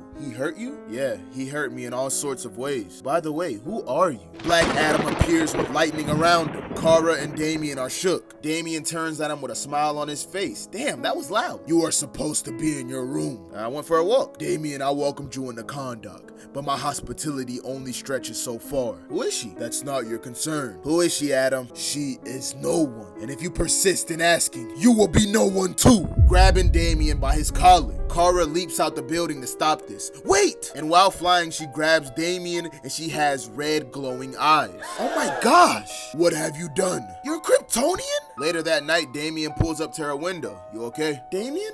I thought Black Adam confined you to your room. He did try to confine me. It was cute. There was a door with a lock and everything. Have you seen anything beyond Kondak? No, I thought so. Take this. It hides your face. It's time you leave this tower. I can't leave. Adam said he's an ancient ruler who was given the powers of the Egyptian gods, but he's not your dad. And do you always do what you're told? Look, you're gonna have to leave here eventually. I can't. Then I guess someone else will have to catch me. And he falls out the building. No, you stupid. She jumps out the building, catching him. But she's not that good at flying yet, so she tells him, hold on. What? Brace yourself, and they crash into the ground. Ooh, ow, what's wrong with you? I thought you could fly. I only learned today. You were there. Okay, yeah, I get that now. Are you okay? A bit bruised, but at least you're out of your tower. Hey, come on, we'll be back before morning. What? We're leaving. You need to see what the world has to offer. How? We'll fly, but we'll start slow and not start by jumping off something high. And they fly off on this beautiful night. How are you doing? I think I'm getting the hang of this. They fly over the ocean, seeing a big ass whale. They fly over a soccer stadium. She observes everything and she's like, it's beautiful.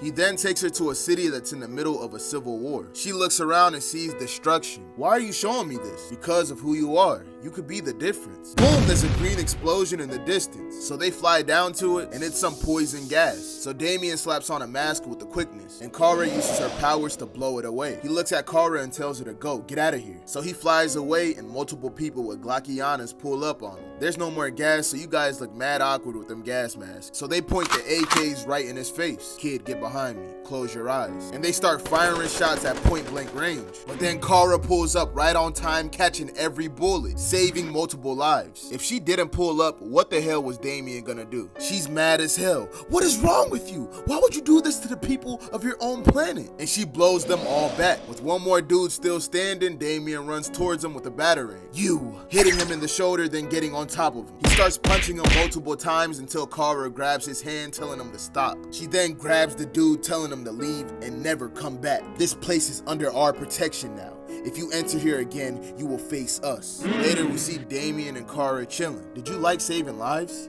Yeah, me too. What is it? We're gonna kill a lot of people.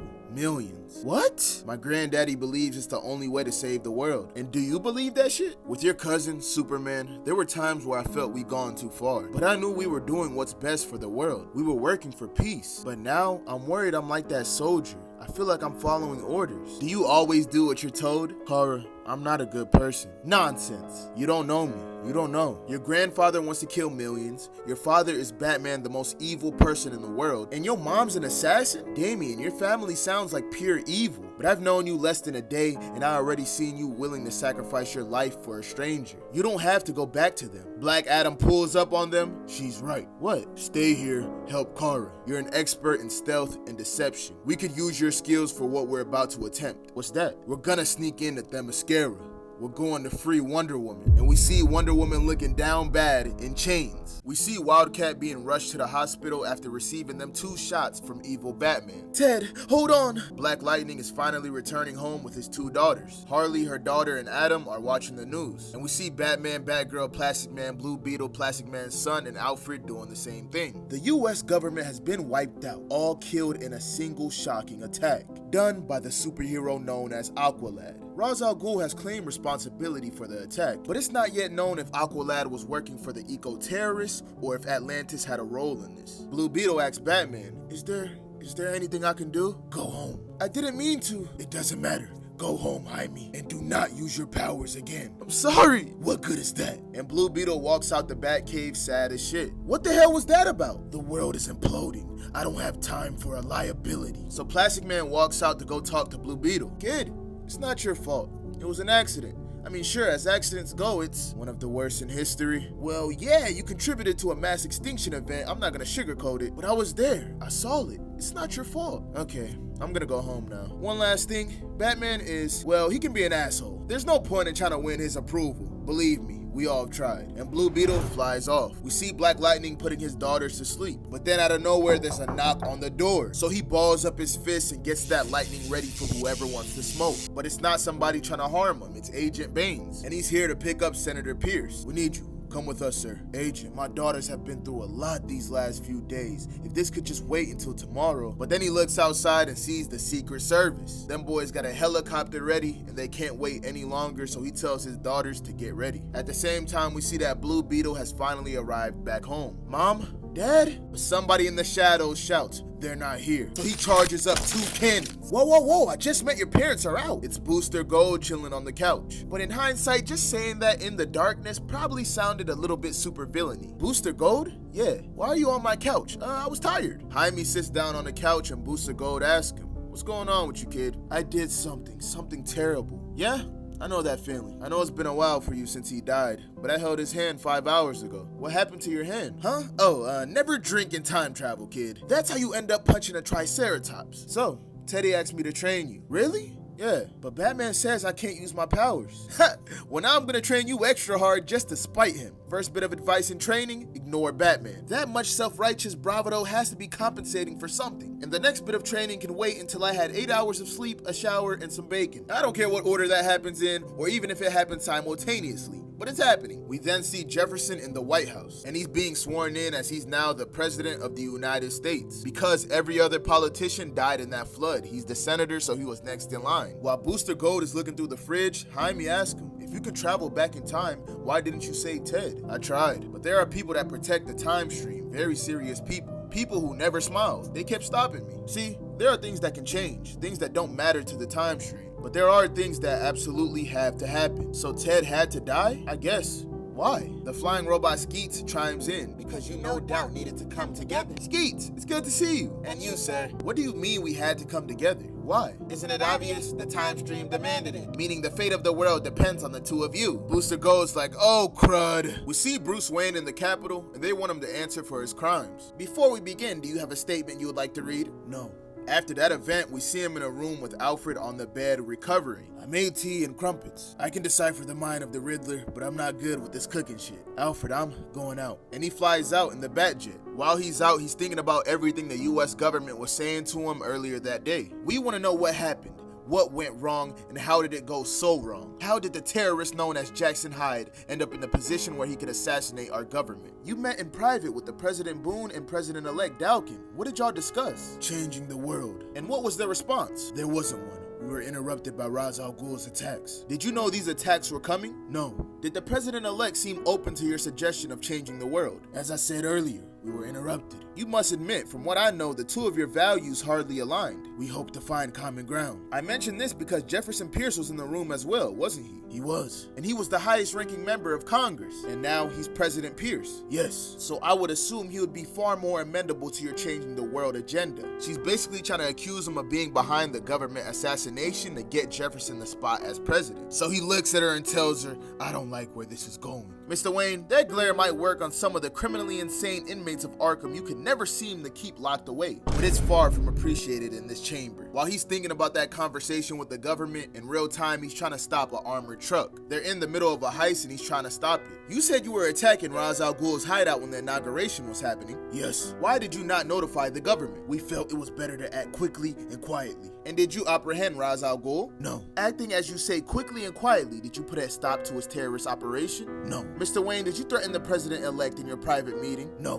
But Jackson Hyde was in this private room? Yes. And you brought him into that room? Yes. You have a history of threatening presidents, do you not? 6 years ago, you entered the Oval Office and threatened the President of the United States, telling him that his body would be found orbiting Saturn. Is that right? He ordered a Black Ops team to kidnap Superman's parents. That is out of line. The president is not here to defend himself. No, he isn't. He was killed, Mr. Wayne, by a man you sent to protect him. Present time, he walks up to the two criminals that flew out the truck, grabbing one by his collar. Tell me, Mr. Wayne, as a man of incredible wealth and then a vigilante, has the law ever applied to you? I have enormous respect for justice. That is hardly an answer for my question. Do you feel you have failed your country? And they got this shit on camera too. As he thinks about that shit, he starts putting the hands on that criminal. Haymakers after haymakers are being thrown. Let me tell you what I see.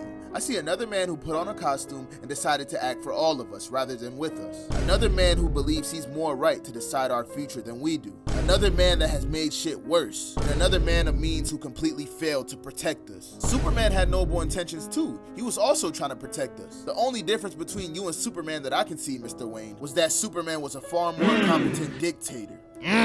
Thinking about that shit made him even more mad, and he's beating the bullshit out of this dude. He's getting bloody. But then out of nowhere, a whip stops him. Hey, it's Catwoman. I'm pretty sure that criminal scum has been punished enough. I saw the hearing. You're trying to take out this whole thing on one person's face? You're not supposed to be here. I missed you too. You're supposed to be locked away, Selina. I was. It wasn't entertaining, so I left. Honestly, I assumed someone would let me go at some stage. I did it to keep you alive, Bruce. Can you not see that? Batman tells her, come on. Where? And we see him in the Batcave. He walks up to his computer and says his secret code, beef bing yoing going yoing. What? The monitors open up and it's revealed he has a Batcave under the Batcave. Of course you do. This is the beginning. What is this? And on the computer it says, hello Selina Kyle, I am Brother Eye. If y'all know what this is, shit's finna get serious. In Themyscira, we see two guards walking up to a prison door. It's Diana's cell. But as soon as they get close to her, she grabs a guard, flipping her over her shoulder. Then proceeds to choke the guard with her chains. Release me, Mala.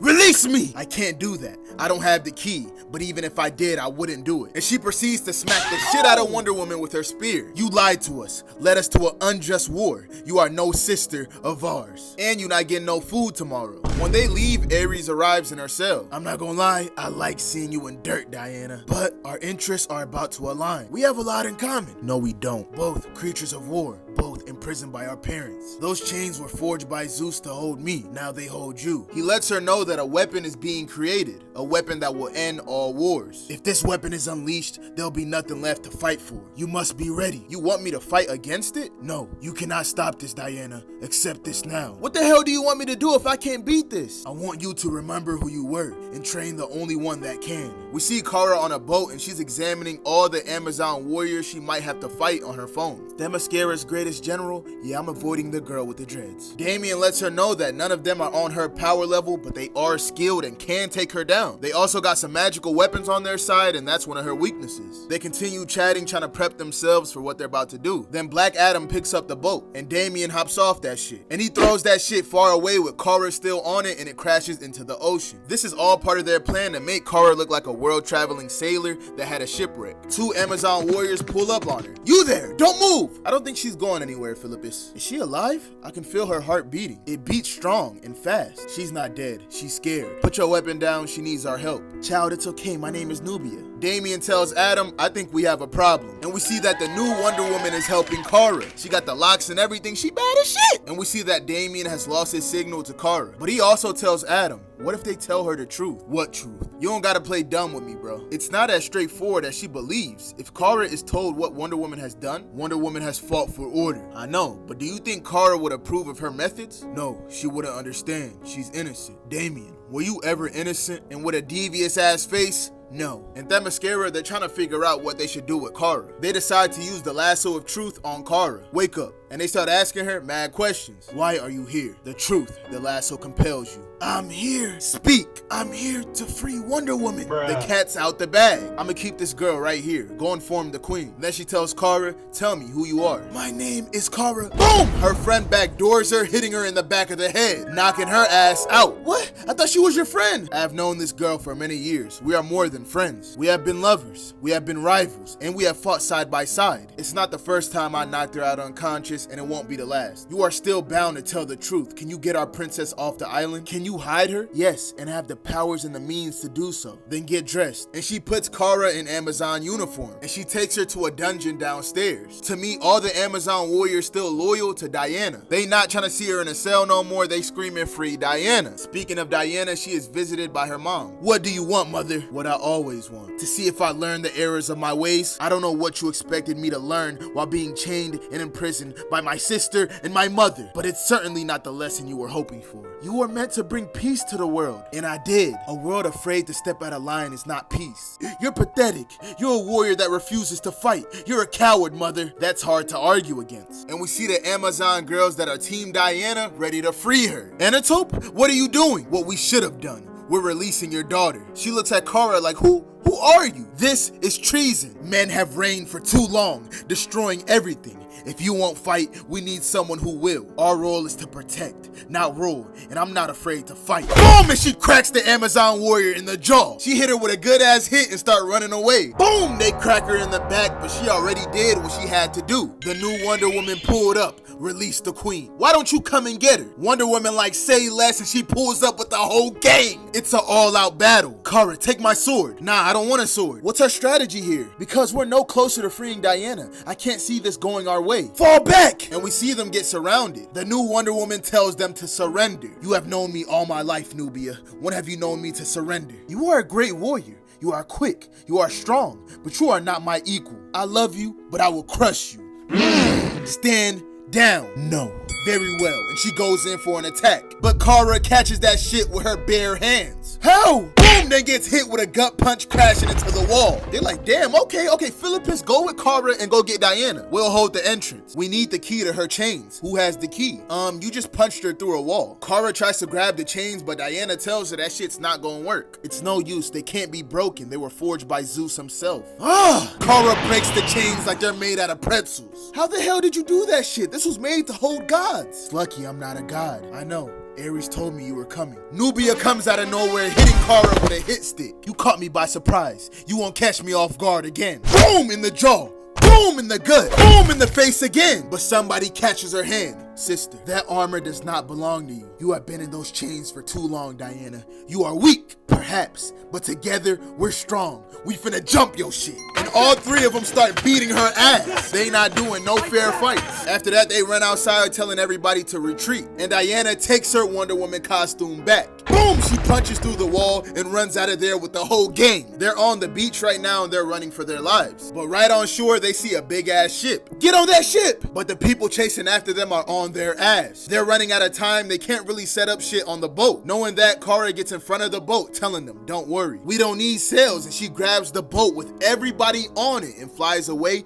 moving that shit hella fast. Mission accomplished. Hashtag Diana is free. Barry Allen is walking, sweating bullets. And after the crimes he did with the regime, Batman got him walking around with an ankle monitor. With that bracelet, he's not allowed to run at super speed. And if he does, Batman will know immediately. He's thinking to himself, my name is Barry Allen, the fastest man alive, and this is agony. And he's standing on Australia's longest straight road with no traffic on it. It's nirvana for speedsters. He used to run and think at this place, but now there's no more running, so all he can do is think. Barry thinks back on when he was in Australia in year 1. Superman, Wonder Woman, and the Flash were here to stop a group of protesters, but a brave hero named Galactor stood up to them, and Superman and Wonder Woman slammed him into the ground while the Flash just watched from the back. That kid had a name. His name was Mitchell. He was the biggest fan of the Flash, and the Flash failed him. I failed a lot of people. And this is where it all started. At that moment, he hears a loud noise. A big ass truck is about to crash right in front of him. And without a second thought, the Flash uses his super speed, running up to the truck, and he grabs the truck driver, saving his life. Dee, dee, dee. The ankle monitor goes off. He instantly gets a phone call. Barry,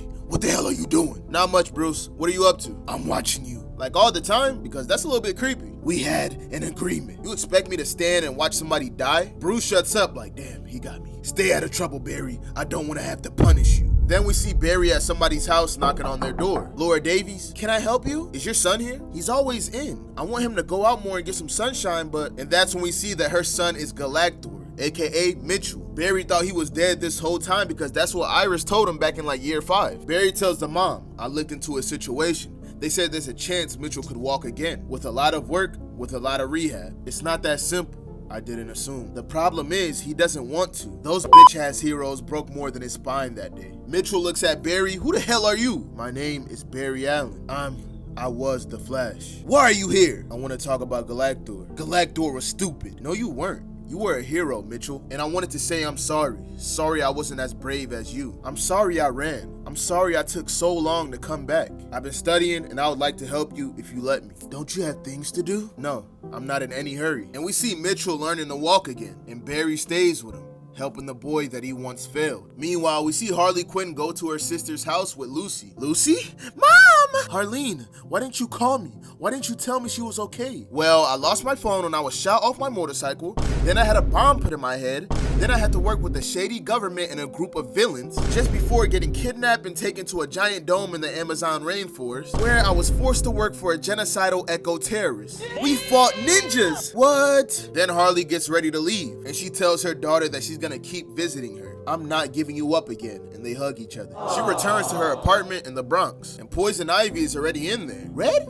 All the plants are dead. Sorry, I haven't been back here in a long time. No, neither have I. All my plants died too. Roz saved so much and it burned. Oh, you're not talking about all that life lost forever. Flowers which will never bloom again. I'm sorry. Are you? I'm not gonna feel it like you can, but I'm sorry for your loss. Harley, stand aside, don't fight us. Are you gonna kill a lot of people? I don't want to, but it's necessary. I'm not gonna stand aside. How's he gonna do it? What's Roz planning? Can we not do this? Can we just pretend for a night that I'm not the reason your world is ending and you're not the reason my world is ending? Sure, but I'm giving you hell about it in the morning. Okay. When Harley falls asleep, Poison Ivy gives her a kiss. We're gonna save the world.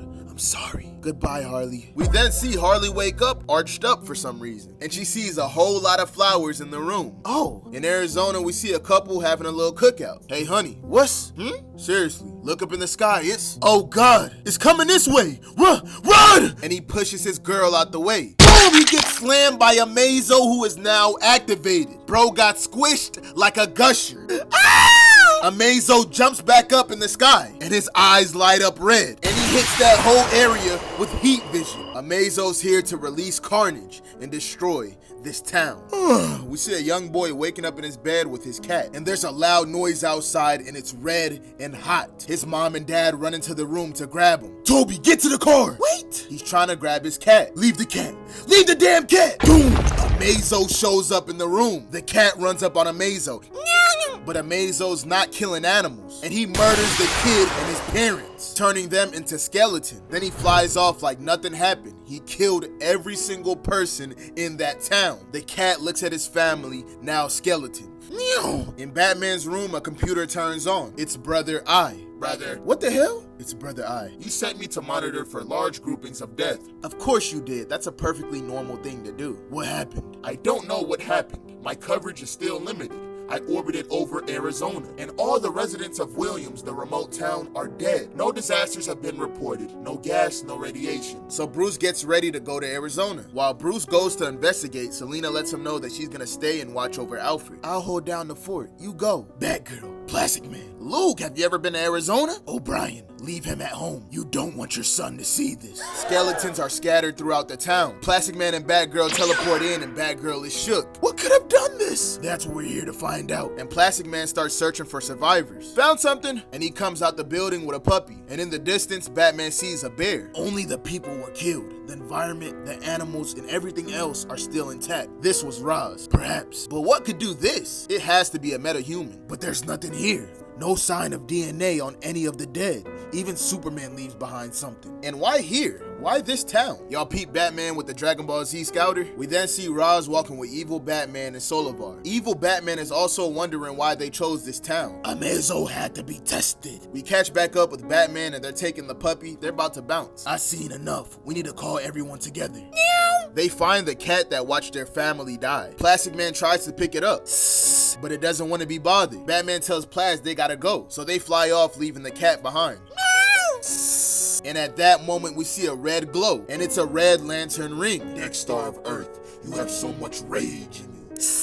The brave kitty cat is now a part of the Red Lantern Corps. In the quiver, we see that the whole gang pulled up, and Batman walks in the building with the puppy in hand. Batman has a puppy? I actually thought you might like it. Me? Wow, did you read that wrong? The last thing I need is another codependent relationship. You have a bat dog now. Diana and Ali walk up to Bruce to press him. You microchipped Connor without our knowledge. You knowingly used our son as bait. Our attack on Ra's al Ghul's base led to the extinction of several species. And under your leadership, the US just lost its government and all of its living presidents. Am I missing something? No, that about covers it. And Oliver just keeps going complaining to Bruce. But Batman just walks away from that yip-yap. We don't have time for emotional outbursts, Oliver. I will emotionally outburst your damn. There was an attack on a town in Arizona. 3,000 people just died. That shuts up Ollie. We saw it firsthand. It was, whatever did this, it was unstoppable. We think this is a trial run, what Roz has planned. And I just received word that Wonder Woman escaped. What? The scales are tipping away from our favor. We need more people and more power. Okay, but superpowered allies don't just pop up out of thin air. Actually, that's exactly what they do. Huh? Tell them, bae. I heard something when I was working with Superman's regime. The Teen Titans are alive. Superman imprisoned them in the Phantom Zone. We're going to the Fortress of Solitude and we're gonna break them out. First you're taking your puppy back to your mansion. It's his new forever home. Batman looks at Plastic Man. No way, I'm on a budget, man. You know how much Luke eats. Also, while I'm trying to be more responsible, there's no way I'm that responsible. I don't suppose you think I'm a dog person? No, I guess not. Nice deduction, detective. So Bruce ends up taking that puppy back to Alfred. Dick will be pleased. He always wanted a dog in the house. But his memory starts to kick back in. No, Master Grayson is gone, isn't he? So he leaves Alfred the dog and starts to head out. Brother I? Yes, brother. Watch them. Both of them. I want hourly reports. I'll be in the North Pole. And we see Batman and the gang arrive at the Fortress of Solitude. All of them rocking new fits too. Be alert. I don't know what we'll be facing in there, but Clark wouldn't leave the fortress defenseless. Diana's just staring at the fortress and Ollie asks her, what is it? This is where you died. Oh, well, I'll try not to make a habit of it. That's not funny, Ollie. They're thinking about how they want to break in, and the obvious choice is Plaz and Luke. Plaz and his son squeeze in there trying to pick the lock. They find it and open it easy peasy. The door starts to open, and when it does, Steel gets hit with heat vision. Oh my gosh! There's red eyes. There's a Superman symbol. There's multiple Superman symbols. There's a gang of supermen. They're the Eradicators, and an all-out battle begins. Batman tells the team to move because these robotic Supermen are lasering everybody in sight. Boom! Steel cracks one in the jaw, making him crash into the ice. We then see one flying straight towards Green Arrow, so he cocks back an explosive arrow, shooting him straight in the head. But job's not finished. Dinah runs up to it, screaming in point-blank range, exploding its face. Luke, our more squishable friends need our protecting. Wrap them up and get them out of here. What are you gonna do? I'm gonna see how these things tick and hopefully stop them tickling. Going inside the robot's brain. What are we dealing with? Eradicators. Kryptonian Sentinel robots, strong and fast. We can't fight this. We need to retreat back to the teleportation zone. We'll regroup and plan a better coordinated attack. Incoming! One is flying straight towards Harley, but somebody catches the punch. It's Luke and he came in clutch. Okay, this isn't gonna be fun, but I'm gonna try to roll us out of here. Please try not to mess up my insides. But then the Eradicators start ripping him apart. They're pulling me apart! Ah! Luke, hold on, I'm here! And Plastic Man burst out of one of the Eradicators. But before this goes on any longer, there's a voice in the back. Stop! Eradicator, stand down. And it's Papa and Mama Kent. Everybody's confused as shit. Jonathan, put on a pot of tea. Come inside, Bruce. It's freezing out here. Harley chimes in. Plus, there are murderous robots. Mama Kent look at her like, not you. You're not welcome inside this house. Damn. But you can't blame Mama Kent. She started this shit with the Joker. They explained to Batman after everything Superman did, they couldn't just return home. Everybody knows who they are. We're the Kents. We found an alien child, kept him a secret from the government, and he grew up to be a murderous dictator. They burned down the farm, Bruce. I'm sorry what Clark turned into. Not the man you raised. This isn't on Don't Try to Appease Our Guilt, son. After Lois, he needed a friend. Where were you? I'm sorry, Mr. Kent. I tried to do what I felt was best, but I failed him. We all did. You kept Clark alive, didn't you? That's why he's in prison and not executed. You haven't gave up on him. And she touches Bruce. I'm honestly not sure. They catch up a little bit more, then Daddy Kent's like, alright, why did you come here? We're here for a rescue. Batman tells him that the Teen Titans are trapped inside the Phantom Zone. Superboy's in there? Yes. We thought. Yup, so did we. Plastic Man is gonna enter the Phantom Zone. We believe he can stretch between the two dimensions while maintaining contact with our world, which is where Luke comes in. Luke will tether him to our world. You sure about this, Dad? We don't know what the hell is in there. It's okay, Luke. Your old man has experienced some pretty weird stuff. I'm not easily shocked. Plastic Man enters the portal. Oh, this is class, can you hear us? Your voice sounds like it's underwater and possibly translated by a fish, but I can hear you. This place is weird, guys. Any signs of the Titans? Not yet. All I see is swirly nothingness right now. But I swear it feels like something is following me. He looks up and sees a whole bunch of floating rocks. And on every rock, there's a group of prisoners. But then he sees somebody. Oh, wait, I know this guy. Hey, I remember you. Imperius? Empirix. That's right. You tried to destroy the universe and remake it in your own image, yeah?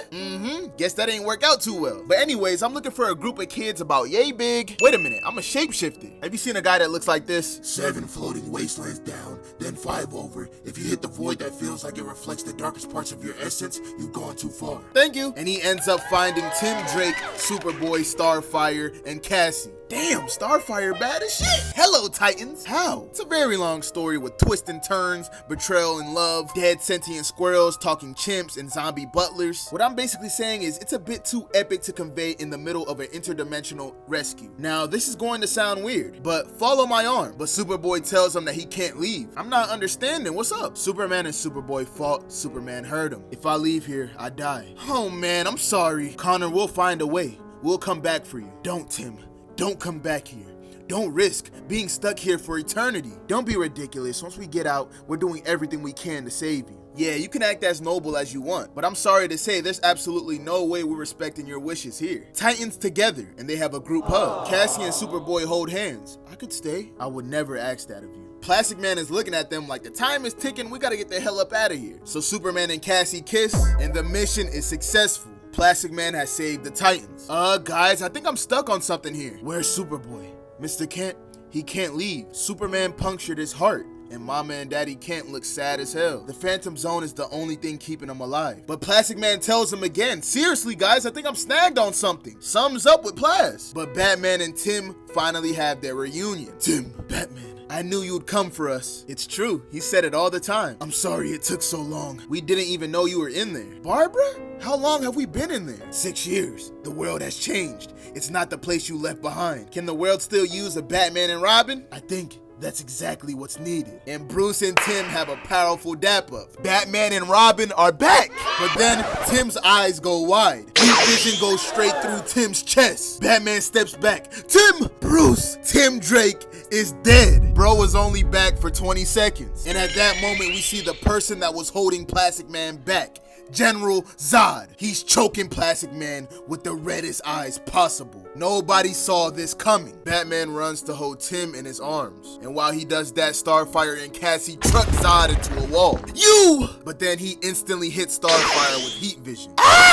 Then he throws Cassie at the wall like she's nothing. So Plastic Man and Luke wrap around his body trying to hold him still. Then Steel comes in with the hammer whacking him in the jaw. But he's way too strong and he starts ripping Plastic Man and Luke off his body. But Papa Kent got the alien Glackiana and he's ready to shoot. But Zod sees that shit and he charges up his heat vision. Jonathan! He tried to kill Pa Kent, but Harley Quinn comes in with the save. And she got a whole bunch of eradicators right behind her. Threats to Kent detected. Threats to Kent detected. Threats to Kent detected. Threat to boom! He punches one of their heads, destroying it in one punch. We then see Ali about to shoot an arrow. Are you for real? You think an arrow's gonna... But that's not no regular arrow. Pierces Zod's shoulder.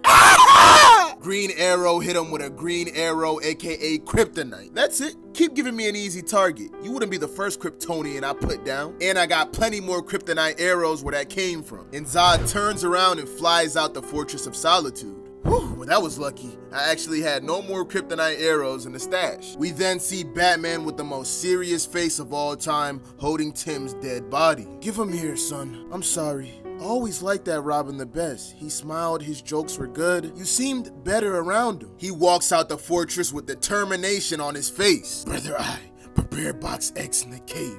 Are you watching the fortress? Affirmative. Satellite cameras has him in sight. He's over the Arctic. So he teleports to the Batcave to put in the code. His blood and the words Endgame. We then see Zod using his heat vision. And when he looks behind him, he sees a giant bat suit. That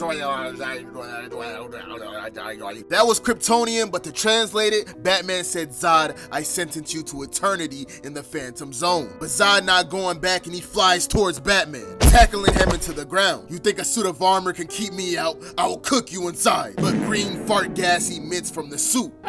What? What is happening? What is this? It was kryptonite laced fear gas. I can never use it on Clark after what it made him do. But you killed one of my boys. You should be afraid of me. And he grabs him by the hair because I'm gonna you up. Batman is striking fear into his soul. And that fear makes Zod see Superman. General Zod, you failed Krypton. You let it die. No, you were wrong. You were always wrong. You are not special. Boom! And he punches him in the jaw. Your species isn't superior. It has no more right to live than others. You're just a xenophobic dictator. Boom! Kicking him in the jaw. No, please! I don't know what you're seeing, and quite frankly, I don't give a damn. You've been judged and you're going back to the Phantom Zone forever! Then he hits him with a mean-ass punch, destroying the ground. Ra's al Ghul is watching this in 4K like, damn. Me and Batman may not be on the same side, but Zod is an enemy of Earth, so he's both of our enemy. And I cannot allow that shit, so he sends out a little something. Batman is still punching Zod in the face, but the fear toxin is fading away. Your trick has worn off. I see you now, Batman, and he lets off a little smirk. Boom! Out of nowhere, something crashes in between them. It's Amazo live in the flesh. I don't know who you are, but I don't need your help. I can crush this one myself. But Amazo's eyes start to heat up. You're not here to aid me, are you? Bet that. I can deal with another metal monster, and he goes in for the punch. But Amazo catches that punch with ease. He then turns Zod around and puts him in a headlock, snapping his neck. No, ripping his head off. Batman watches in shock. Amazo palms his head like a basketball and flies off. Batgirl, Batman, are you okay? Zod's dead. It wasn't me though. And he lets her know what really went down. He then goes to the hospital to pay Wildcat a visit. He's been on life support ever since evil Batman shot him up, so he asks the doctor, what are his chances of a full recovery? There's a chance that he may never wake up again. Can I have a moment with him? Wildcat, I don't know if you can hear me. You always sacrifice for us. You wanted to fight for a better world, the next generation. I wanted that too, but we're failing. The world isn't better, and the next generation. Dick is gone. Damian, I lost him. I can't lose another one. I need something. We all do. I'm truly sorry for this. I know the truth about you, and that's why you need to die. And he pulls Wildcat's life support. All the doctors run back into his room. No, what are you doing? Security! Security! Goodbye, Ted. Batman kills Wildcat. The alarms are going off and the doctor rushes in. What is wrong with you? Sir, Batman, I'm gonna need you to plug that back in now. No. And he tries to get behind Batman, but Batman's not having it. You're killing him! Batman then jumps over the cops, stopping them from plugging that shit back in. I don't want to hurt you. I need you to trust me. No! But then Wildcat sits up, back from the dead. I'm sorry, Wildcat. Batman? One of your 9 lives are gone, but it's to save another. What the hell? So they teleport to this random mountain with one singular house on it. They walk into the crib and it's dark as shit. And we see a man with an owl sitting in the corner. Ted, I told you to bring some whiskey if you visited. You appear to have brought me a Batman. We need a favor, Charlie. I thought I made my wishes clear. The world, I don't have time for wherever your head's at. You're the greatest surgeon I ever knew. You're a doctor, you took an oath, and I need you to save a life. So shut up, Dr. Midnight. And just like a good boy, he listened to Batman, geared up, and went to the Fortress of Solitude. Look, I know I'm a good surgeon and all, but bro has no head, literally. And we see the body of Zod in ice. Is everything ready, Batgirl? Yes, we had him in that ice this whole time. And we see that Harley has prepped everything. Still took the kryptonite arrow and reforged it into medical supplies. And now since they're ready, they go in the Phantom Zone to grab Superboy. My God! Ma? Pa? Superboy instantly feels the pain that Superman caused in year 1. Put him on the gurney. I told you we wouldn't leave you in there. Thanks, Cassie. Where's Tim? Tim's tracking something for me. Batman starts capping. You had your Robin back for a few hours and you already put him to work? He offered. Of course he did. He barely shut up about Batman and Robin in there. He'll be here when you wake up from the procedure. Now Dr. Midnight needs to sedate you. Cassie and Starfire like, really, dude? He needs his strength and he needs hope. The kid already has a broken heart. I'm not telling him his best friend died before we replace it. They put him on the operation table and start getting to work. With Harley Quinn as Dr. Midnight's nurse, they take out General Zod's heart and start placing it in Connor Kent. We then see Connor blinking. He's in front of the sun and 3 people. He sees Mama and Daddy Kent. Welcome back, son. And they have a group hug while everybody else watches. Superboy is back in business. On the other side of the world, we see an Amazon warrior training somebody. Now, stomp his balls! What? They're training Kara as she spars with Black Adam. I really don't think I should. Black Adam swipes her legs, then starts choking her. Halt! Philippus was correct. When there's an opening, take it. Don't hesitate. Damien's also watching this shit from the sidelines. Damien? Nah, I'm staying out of this. Diana, I cannot train her to fight if she fights herself at the same time as her opponent. So Wonder Woman pulls Kara for a little chat. Wonder Woman tells her, even though Black Adam took her in, she can't hesitate even against him. He's the only person she can fight without doing permanent harm. I could fight you? Hell nah. Not yet. I would whoop your ass, crush you type shit. Like a bug, you not there yet. Unlike you, I would not hold back. This was part of your cousin's problem. He grew up so strong that he never learned how to fight, and he never wanted violence. I don't want violence either. Violence is regrettable, but peace is worth fighting for. You're not ready to leave yet, but one day the world's gonna need you. One day you could be the difference between peace and destruction. Do you want to be prepared for that day? Yes, then get back to training. Speaking of training, Blue Beetle's getting that work in with Booster Gold. Focus, Jaime. Ted had battle bots. Ted also had billions of dollars. We have tires I found on the side of the road. Am I likely to fight against a lot of tires? They're representational. Of what? Boom, and he dinks the tire on his head. Ow, what was that? That was Darkseid. Darkseid's what? His fist? His Omega beams? His tires. Skeets flies in, interrupting them.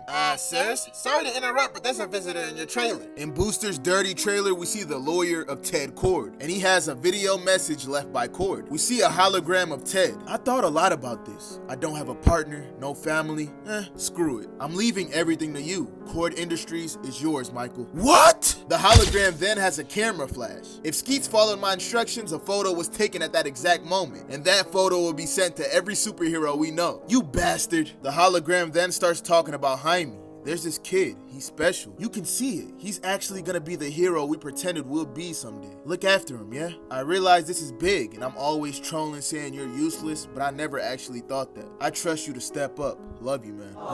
That's a lot to take in. Ted Kord came in clutch. Back in Kahndaq, we see him just finding out about the Williams, Arizona incident. The population was wiped out. Who did this? We don't know. Evil. Pure evil. Kara, this is why you need to be prepared to fight. Damien's like, yeah, I gotta go. It's Roz, I'm sure of it. You're going to leave? Just like that? Well, yeah, it's kind of your fault. How? You reminded me that I could be a bit better. Don't leave. I have to. You could come with me. I can't. Dinah says I'm not ready. Do you always do as you're told? It's okay. One day, you will need to spread your wings. You will leave this tower. When you're ready, nothing will stand in your way. Rapunzel will cut her hair, and you'll show the world what you can be. Side note, who lined up Damien? That shit sharp as hell. And he walks off, see you, Supergirl. She thinks about everything Damien just said, and flies back up to her tower. Looks in the mirror, grabs her hair, and cuts it with her heat vision. She got a fresh new cut, and opens up her hoodie to reveal the Superman logo. With the gold, red, and blue, she's looking tough. Supergirl coming soon. Damien made his way back to Gorilla City, and while he's walking through the jungle, he runs into Animal Man and Vixen. Damien, you're back. Yeah, I was starting to think you were gone for good. Damien tells him they need to talk before he goes to see his grandpa. Yeah, what's going on? What the hell went down in the town of Williams? We then see the rest of the Suicide Squad having a feast. This is like the second weirdest group I ever ate with. But then Orica walks in the room, and it's about to get a lot weirder. Killer Croc? Yes, I'm pregnant.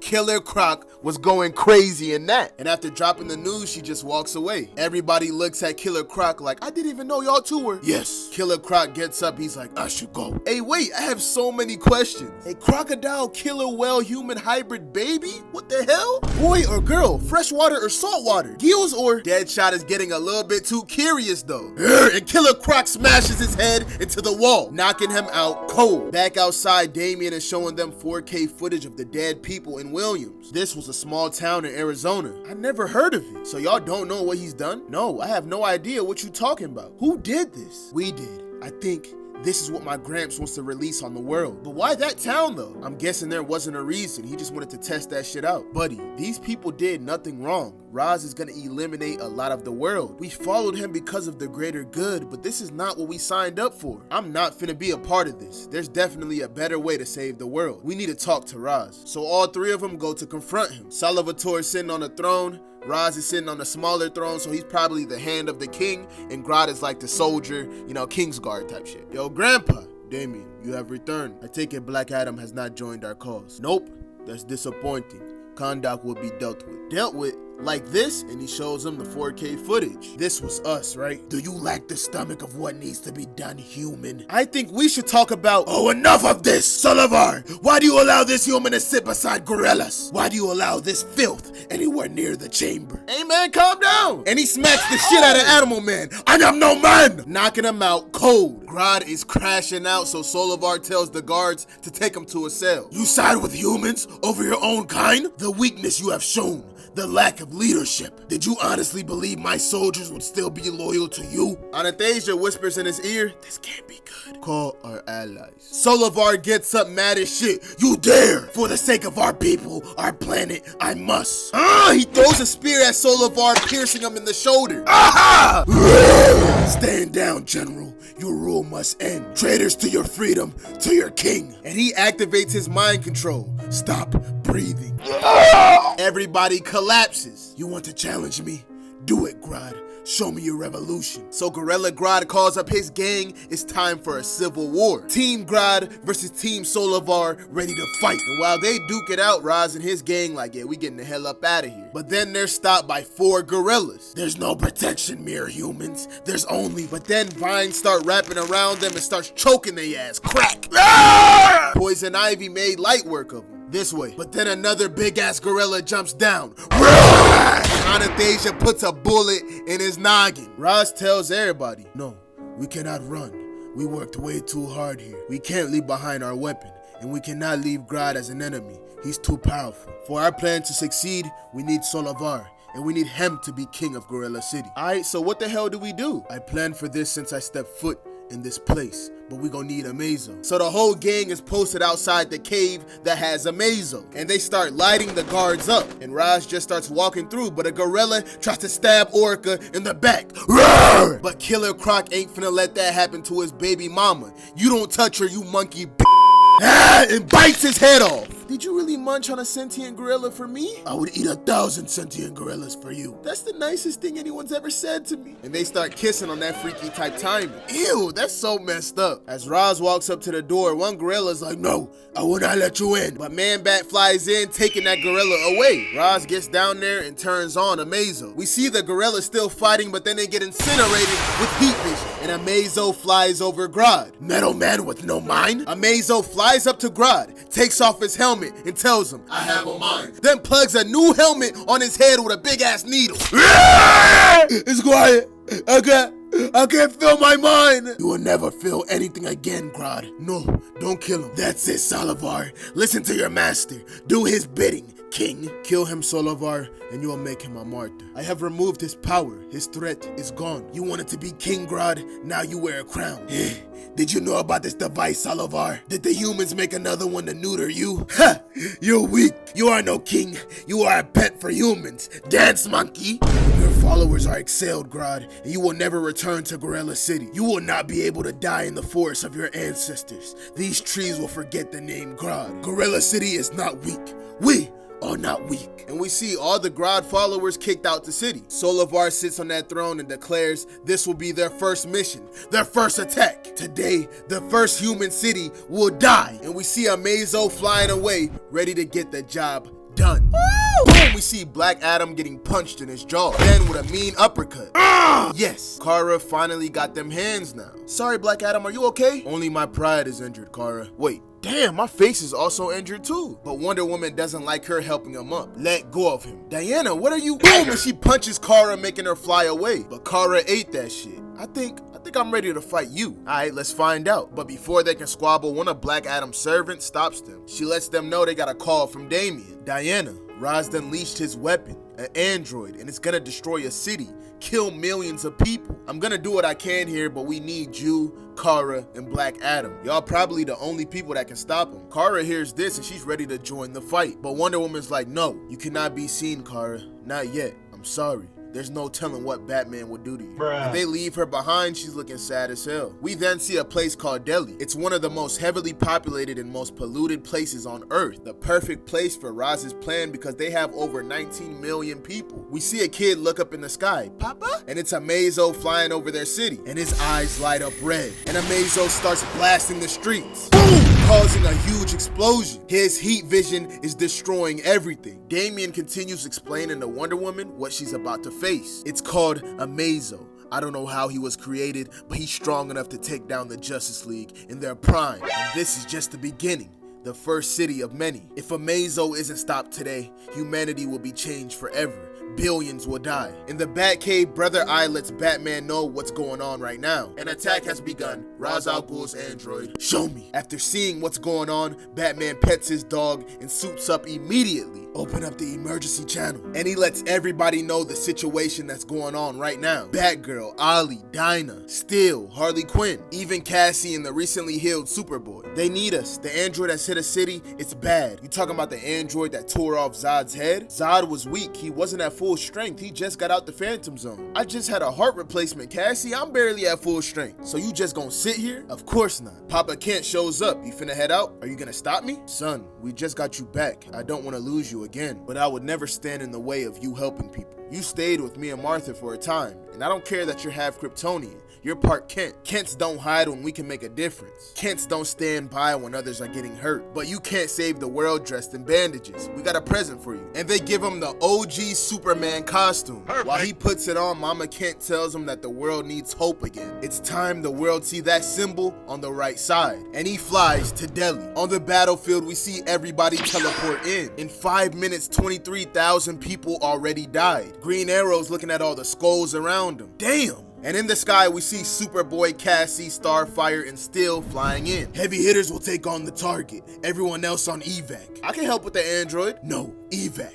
Maybe we can measure our arrows a little bit later. Ollie, that building could come down any minute. We need to get any survivors out. And Batman dashes away. Engage the target. And they fly straight towards Amazo. But Amazo backhands Superboy. Starfire then hits him with a blast in the chest. And Cassie comes in with the left punch. Boom! And Steel over the top with her hammer. They're all jumping Amazo. Then they grab him and start holding him so Batman can scan his weaknesses. Scanning for vulnerabilities. No weaknesses found. There's no way to stop bro. Then Amazo throws everybody off of him and stares down Batman, speed blitzing him and punching him in the stomach. Amazo flies back up in the sky, ready to kill civilians again. But Green Arrow tells everybody to get back and pulls back an arrow. But it's not a regular arrow. It's a nuclear arrow and it explodes in Amazo's face. You carried that on your back? Yeah, you had that in our house with our child? I put it on a high shelf. But of course, Amazo ate that. And he gets up releasing a massive heat vision attack at Green Arrow and Dinah. No! They are dead. Superboy flies towards him, hitting him with the hit stick at top speed. And at that moment, we find out they're not dead. The Flash is back and he saved their lives. The Flash is not listening to Batman's rules anymore. He's gonna use his powers and he's gonna save lives. Barry, that building is coming down. Everyone's inside on it. And he runs in there grabbing people, saving multiple lives. Superboy and Amazo are fighting, but Amazo hits him with heat vision, knocking him back so Batman comes in, punching him in the face. But Batman is too weak for Amazo, and he rips off Batman's helmet, tearing his suit apart. And he's about to grab Batman's face and tear it off. Boom! But then he gets hit in the head with a shield. We then see Wonder Woman in her new outfit. Get up, Bruce. We have work to do. And we see the iconic trio back again. Superman, Batman, and Wonder Woman. While all that destruction is going on, Ra's al Ghul is enjoying the show. 100,000 people dead. We're making good progress. But Vixen doesn't like this shit. Progress? Vixen, chill. We can't do this here. Come with me. Evil Batman peeped that shit, though. I'm not gonna stand by while a genocide takes place. I didn't think he would... I don't know what I thought he would do, but it wasn't this. I know. We gotta stop this shit. We're not gonna stop anything if we blindly attack Ra's and Solivar. We gotta think smartly. But evil Batman shows up behind him, toting 2 Uzis in his hand. There's nothing smart about this. Back on the battlefield, Black Adam hits Amazo with purple lightning. Shazam! But Amazo eats it and punches him across the face. At that moment, Ray Palmer, aka the Atom, pulls up behind Batman. Yo, Batman, what do you want me? The android appears to have the powers of the Justice League members. It's fast, strong, and indestructible. I can't find a single weakness. And you want me to take a closer look? Okay, I'll see if I can take it down from the inside. I'll keep in touch. And the Atom does a front flip into Amazo's nose. I'm inside. What are you seeing? It's beautiful. The brain in this thing? I never seen anything like it. What you talking about, man? I'm saying there's no way a scientist on Earth built this shit. I think whoever built this repurposed alien technology. If you know, you know. Can you destroy it? Maybe, but I don't know where to start. Wait, I'm not alone. Adam, there's something here with me. And we see a whole bunch of nanites pull up on Adam. What's going on? They knew I was coming. We have to get smaller. But before he can do it, they cut off his leg. Ah! Adam is cooked.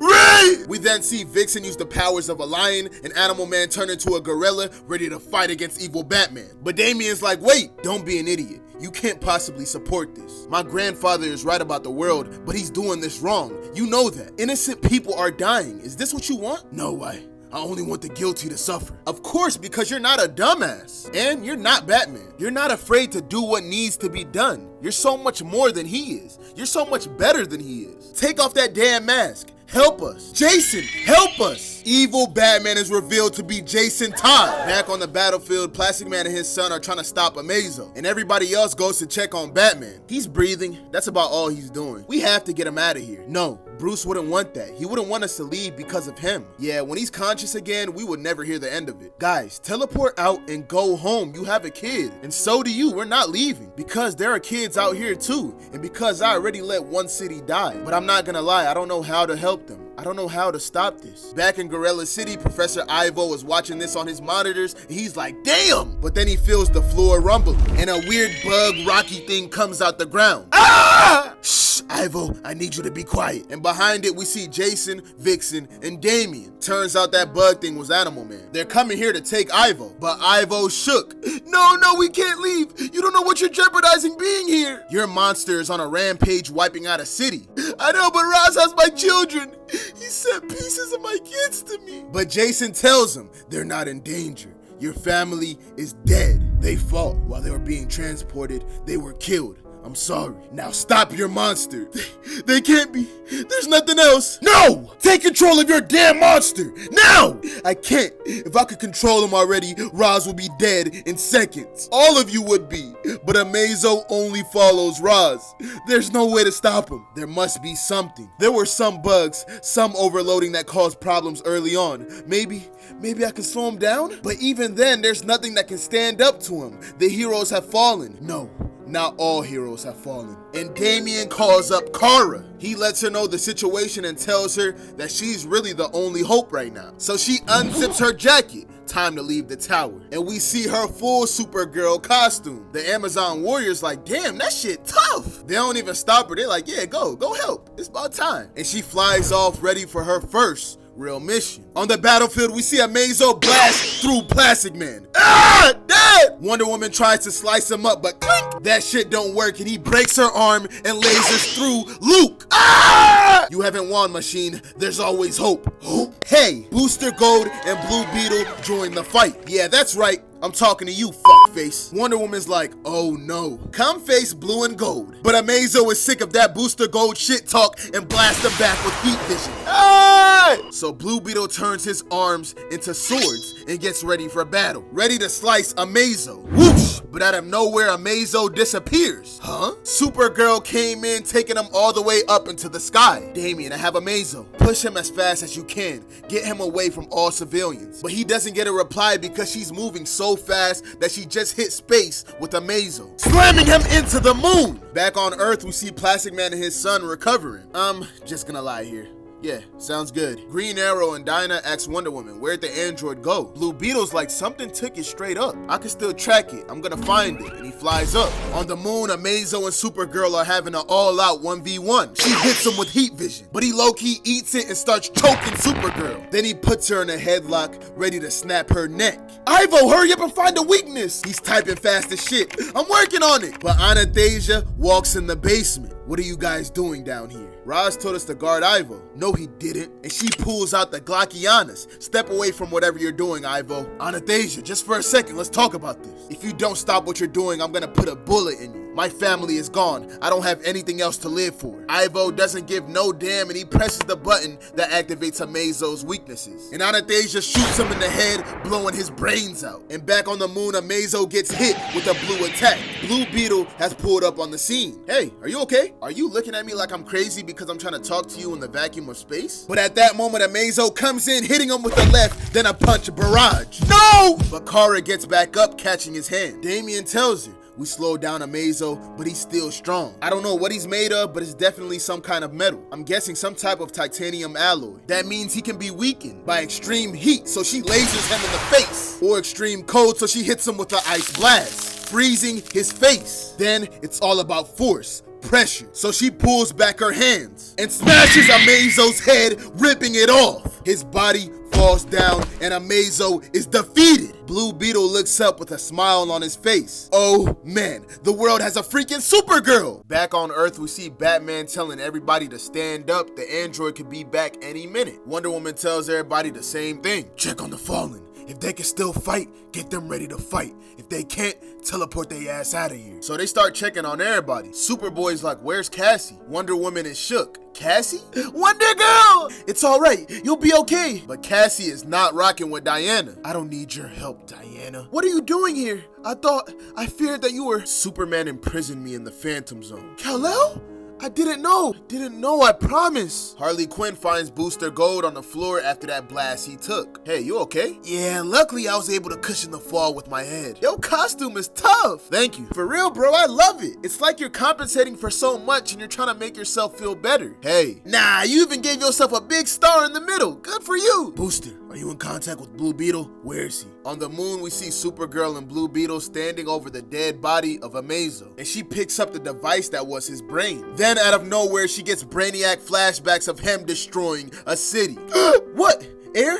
You need air? You just froze an android with your super breath. Of course you need air. So Jaime makes a dome around them. Thank you. By the way, who are you? I'm not supposed to say, but I'm here to help. Is that enough? I suppose it will have to be. I'm Jaime. You're still holding its brain. It reminds me of something evil. And if it were to fall into the wrong hands, well, it's in your hands right now. What you finna do with it? So she crushes Amazo's brain. Jaime, could I ask you a favor? Yeah, of course. You saved my life and possibly the world. I owe you that. Could you not tell anybody about me? Sure. I mean, keeping secrets from Batman isn't easy. She's like, Batman. Ah, not a fan, eh? Don't worry. Batman's no fan of me either. I need to go now, Jaime. Oh, okay. Do you have enough air? Yes. Thank you. Hey, oxygen's the least I can do. And she like, hey, don't forget about that secret. Yeah, I got you. She flies away. In Gorilla City, Damien looks at the computers. The job is done. And Anastasia is hot. No! While she's fighting Jason, she pulls out her knife attachment on the Glock and stabs him in the gut. So Vixen channels the abilities of a lion and scratches Anastasia in the face. Then Animal Man punches her in gorilla form. Vixen, Animal Man, get us out of here. But Anastasia's not done yet. She calls up the Suicide Squad members. Pull up to my location. Damien has betrayed the family and starts firing shots at him. Go, go! While they try to fly out of there, Man-Bat is waiting outside. And he kicks Animal Man. Buddy! Then Poison Ivy grows a big-ass tree to capture Animal Man. Vixen, take Damien and get out of here! Take, boom! He gets shot in the head. Buddy! Animal Man is dead, and Poison Ivy grabs Damien too. Go! Just go! Roz will kill us. There's nothing we can do. Damien is cooked. Roz walks in the basement to see Ivo dead on the floor. You killed Ivo. Grandfather, he was sabotaging. It doesn't matter. We needed his mind to save the world, and you put a bullet through it. I'm sorry. I can't save you this time, child. What? Grandfather! Grandfather! Two gorillas put her in cuffs. They taking her to jail. I stood against Grodd for you, Al Ghul. I know, Solovar. I divided my kingdom for you. For the better of the world you promised for my people. For my family. And your family took that away. They will be executed, Roz, publicly. They finna execute Damien and Anastasia. But both the monkeys get stabbed in the back. Talia Al Ghul pulls up looking sexy as shit. I stood in the shadows for too long. I failed you both so many times. Failed to protect you from your father, from your grandfather. Anastasia, I'm so sorry I let Roz take you when you died. Damien, you were right to act against him. I won't let the two of you die for his mistakes. Come, it's time for you to go. Where? It's up to you. Back on the battlefield, Batman tells Green Arrow to start moving all the civilians back, just in case the android comes back. It's already done, Batman. Every civilian is pushed 5 miles back. How? Flash! Batman is heated that the Flash used his powers. Barry saved lives. Tell him to leave quickly. I don't think that'll be a problem. We have incoming. Blue Beetle comes flying back down. Everybody, the robot is dealt with. What do you mean you dealt with it? Did you take it out? No, I think it malfunctioned. Malfunctioned? Yeah, we were on the moon, then boom! Well, not boom, there's no sound out there, but yeah, it blew up. Adam, can you fly? Yes. Good, we're leaving. Wait, what happened here today?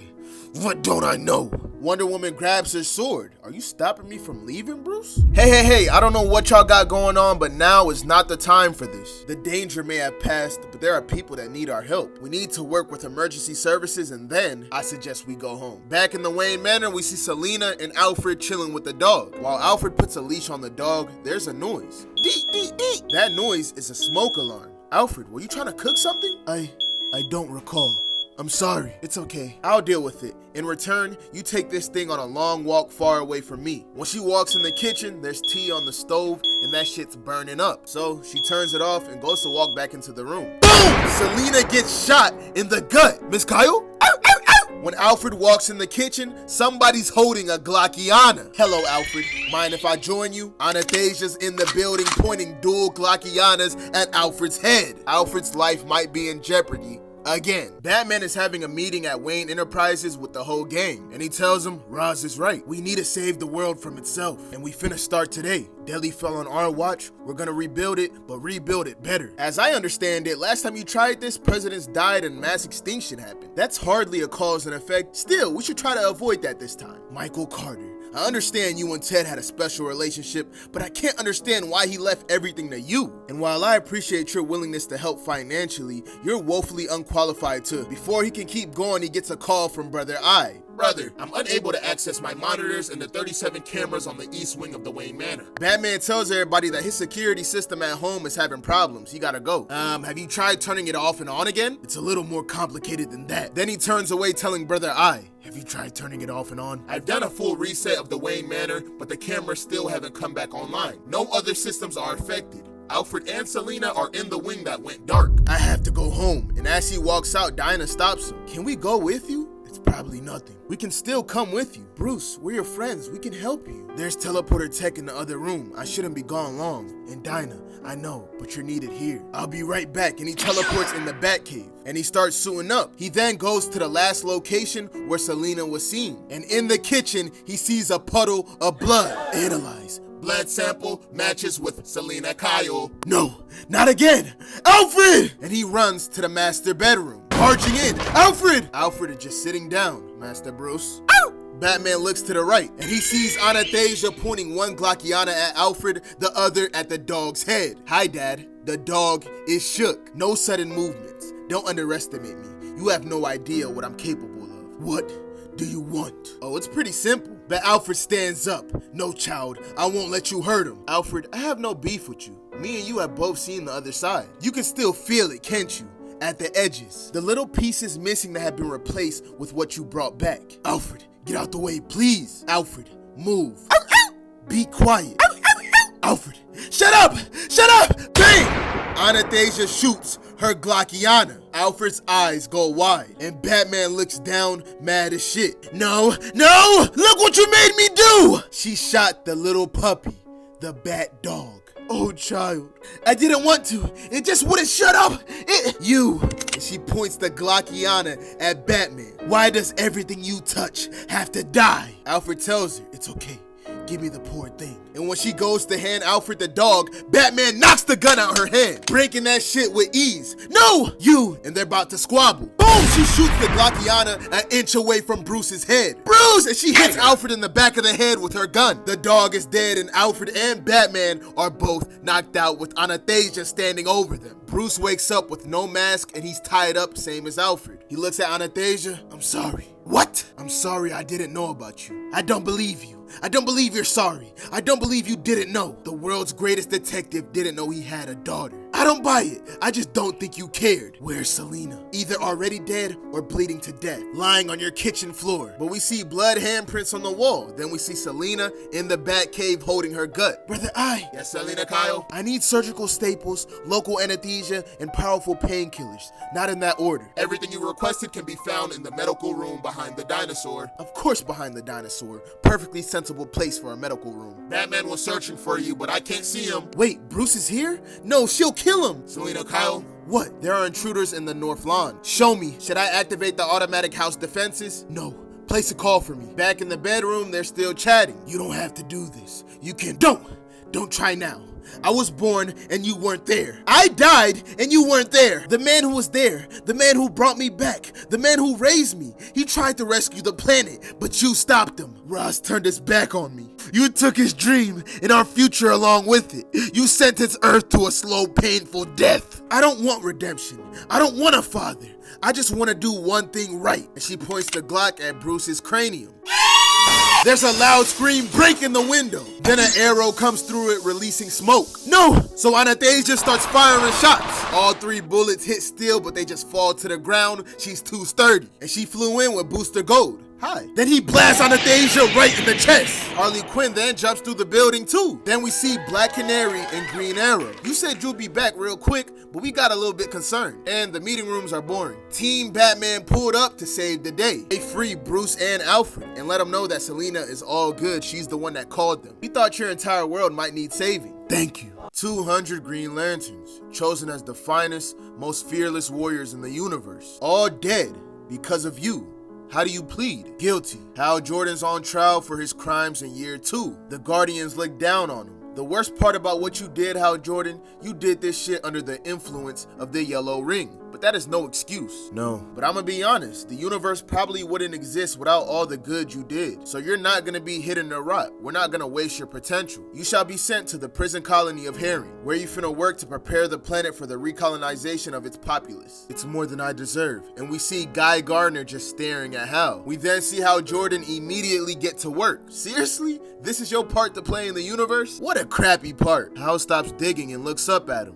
I'm sorry. So you keep saying. An entire universe of possible punishments, and they got you digging trenches. I reckon the real reason the Guardians need us because they don't have one creative bone in their body. Can you imagine them on their own? We will fight the forces of darkness. What with? My fat-headed repressed companion. What shall we craft from the light? What about a perfectly geometric cube? Curses, Darkseid has moved over the cubes. What shall we do now? Quickly, another cube. Too late. Darkseid is somehow pulling my gargantuan brain out of my tiny nostrils. My rigid, unimaginative brain. Hal looks up and lets out a little chuckle. Boom! But then he gets rocked in the face. Something funny in that hole you dug, Jordan? Soranik. A Green Lantern is supposed to represent the best of the world. That's kind of misuse of the ring. You want to lecture me about the moral responsibility of a lantern, Hal? You? I learned all the lessons I needed from you. Ouch! You know, when I first became a lantern, I spent a week on Mogo. I breathed his air.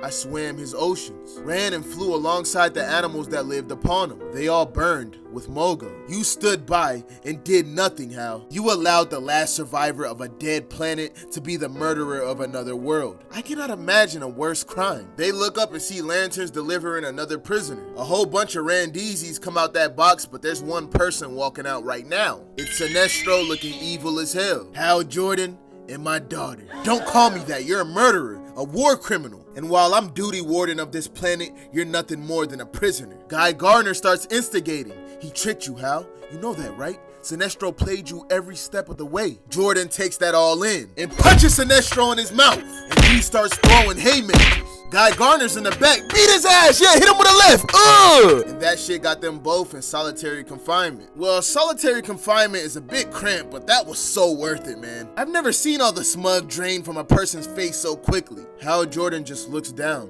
I'm sorry. So you keep saying. Sorry doesn't bring me back to life, Hal. Guy Gardner's been dead since year 2. When Hal Jordan ripped off his arm, making him fall to his death. And Guy Gardner is no longer in that cell with him. We then see Tomar Ray investigating something on a planet. But while he's in the middle of investigating something, a Red Lantern cat comes and slashes his neck. It's that cat from a couple chapters ago, Dexstar. His ring flies into space looking for a replacement. Bro's dead. R.I.P. Back in prison, Guy Garner's like, I'm bored. Solitary confinement is so boring, Hal. I know. You want me to sing a little something? I can do some cappella of some death metal. Please don't do that shit. Then Sornik walks in. Hal Jordan, we'll be letting you out of solitary tomorrow. Please don't beat the shit out of any other prisoners, even if they deserve that shit. I'll try to restrain myself. By the way, who the hell are you talking to in here? You should tell her the truth, man. It's not like she could think any less of you. No one. Just the past. She then walks into Sinestro's cell. I'm not here as warden, but I have one question. I want you to tell me what happened to my mother. Your mom's was assassinated. I don't believe that. So again, I'm gonna ask you one more time. What happened? I want to hear you say it. I'm gonna keep it real. I was mad at your mom when she sent you away, but I loved her. You think I would kill her, Sornik? I wasn't saying you did, but there wasn't no assassin. She wasn't murdered. Be careful, daughter. My mother took her own life, didn't she? Do not, so she wouldn't have to spend it with you. And there's a brief silence before she gets a call on her ring. We have a Green Lantern down. We don't know what did it, but while she's focused on the call, Sinestro starts walking up to her and uses this moment to try to steal her ring. And he's about to take it off, but she locks in and hits him in the face with the back of her head. You vile. Then she blasts him through the wall into Hal Jordan's cell. Well, this just got a whole lot more entertaining. Hey, Sornik, I know how easy it is to hate, but calm down. You're too good of a lantern to go down this path. Oh, get out the way. I'm not gonna kill him. I'm not you, Jordan. I'm not a murderer. Damn. And I'm definitely not my father. You're so disapproving, daughter. Yet look at you, beating a prisoner in your care. Clearly, we're not so different. Her ring is still trying to get her attention. Sornik, are you there? Tomare is dead. What? He was investigating a life sign on the dark side of the planet. He must have been attacked. And whatever took him out did it before he could raise an alarm. Then they get an alert that multiple beings are approaching the planet. Lanterns, fall back to the prison complex. Fall back to boom. Then a red beam destroys the prison. Sornik shielded her dad and Hal. See? Found prey. And they look up to see red lanterns. Found Sinestro for atrocious. Good kitty. The Red Lanterns are finally revealed. The Red Lantern gang is here for the smoke. Kill them, atrocious. How? That's clearly a talking evil kitty. Like not some kind of alien feline creature, literally a talking house kitty. Yes. That's the weirdest thing I ever seen. And I'm saying that as a spectral manifestation of your own guilt. Atrocitus lets them know, I only want Sinestro. Woo. Well, that's a relief. Just give him to him. Kill the Green Lantern. Tear her into pieces, slowly. Be ready, lock in, and the Red Lanterns begin their attack. Smashing her berry, she falls on her back. This is too much. So Sinestro jumps in front of his daughter. No! Atrocitus like, hold up.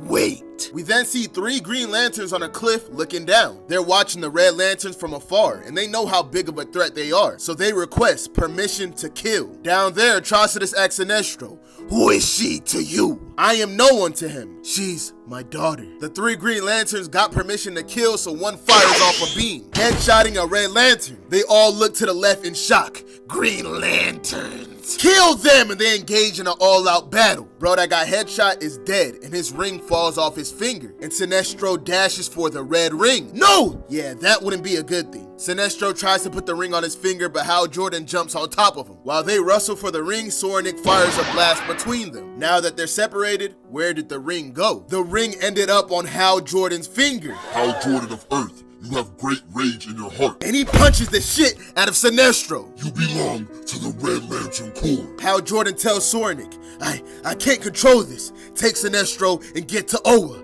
Run! We then see Atrocitus hold Bro in a headlock while the cat does a spit red attack. That's until Hal Jordan pulls up, unleashing a huge red construct attack for everybody. Hold them while I can. Get out of here! The rage is taking over. All the Red Lanterns have no choice but to contain him. Do not destroy him. We cannot waste one who wields his anger with such power and control. How are you so full of rage? Go on, tell him how. What do you hate? Myself. Release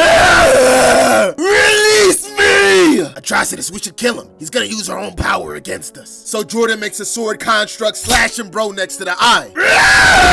Eat you! Wait, this isn't the first time you wielded a ring. I know you. You're Hal Jordan. You betrayed the Guardians. The dead Green Lanterns left in your wake. The news of your violence and treachery is spread across the universe. Congratulations, you're a big name in intergalactic psychopath circles. Do we have to tear you in pieces, or will you join your rage with ours? Just tell them what they want to hear, Hal. Don't be you. So he tells him, I will. Fine, he's one of us now. Now we should be chasing Sinestro and the Green Lanterns that took him. No, you may be the only creature alive who hates Sinestro more than I, please, but we need to think bigger. They already made it to Oa, so now it's time for the fall of Oa. So Hal Jordan and the Red Lanterns make one more stop to recruit a final member. Who the hell is it? You will see. And he takes out a ring, putting it into the ground. The ground starts turning red. What the hell is this? This is someone who can stand against the might of the Guardians. One who has already taken 9 galaxies, an unstoppable force, a conqueror. And it's revealed to be Starro, now consumed by rage, a Red Lantern. Starro the Conqueror is a Red Lantern? Right, well this is pretty much the single worst thing imaginable. The red versus the green is on the way. We see the home of Jaime Reyes. Jaime, just a second. Jaime, you have friends at the door. I do? Yeah, and one of them are kind of orange. He walks out to see Connor, Cassie, and Starfire. He slams the door behind him. First of all, it's incredibly awesome that the freaking Titans are at my doorstep. Second of all, the freaking Titans cannot just show up at my doorstep. We came in some regular ass clothes. That's great and all, but a t-shirt can't distract them from the fact that you're an alien. I mean, I did tell her that. Do you have any low-key spots we can talk? Yeah, actually I do. Mom and Dad, I'm finna go out with my friends. Are you gonna introduce us or... Damn, I don't even know their names. Cassie, Connor, it's a pleasure to meet you. And I'm Corey, Princess of Tamarin. Mama like, what the hell is going on? Great. Glad we did that. And they all go to Kode Industries. Booster Gold welcomes them in. Hey, you guys can go hang over there. There's some cold pizza in the fridge. Aren't you a billionaire now? Yeah, you heard me. I own a fridge now. They sit down and have some pizza. Jaime like, yo, what's up? We're thinking of adding to our rings. Look, I don't really know the community that well, so I'm not sure who I could suggest, but let me think real quick. I mean, Steel seems cool. And I would have suggested Aqualad, but you know, he's like a murderer now. Yeah. Booster Gold is overhearing this shit. Jaime.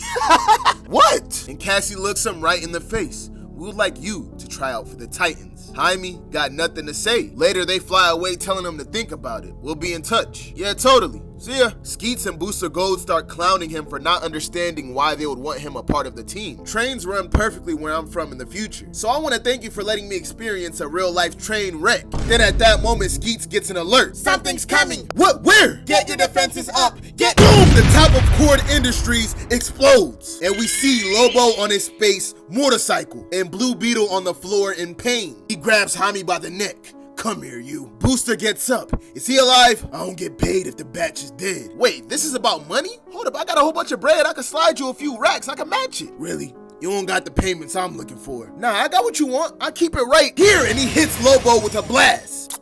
But Lobo eats that shit. That didn't feel like currency. And he smacks the shit out of Booster Gold, making him fly back. No one takes a cheap shot at the main man. Hate this freaking planet. And he lights up a cigar, then ties up Blue Beetle in front of his motorcycle. Really don't see what the fuss is about with you. And he rides off, but Skeets places a tracker on the back of his space motorcycle. And when he rides away, more pieces of the building begin to fall. Oh no! Boom! The Titans turn back around to see what the hell is going on. Superboy, can you see anybody? Jaime, Booster? Skeet tells him. Over here. And they pick up Booster from under the rubble. You good, bro? Bastard destroyed my fridge. What the hell happened? Where's Jaime? He took him.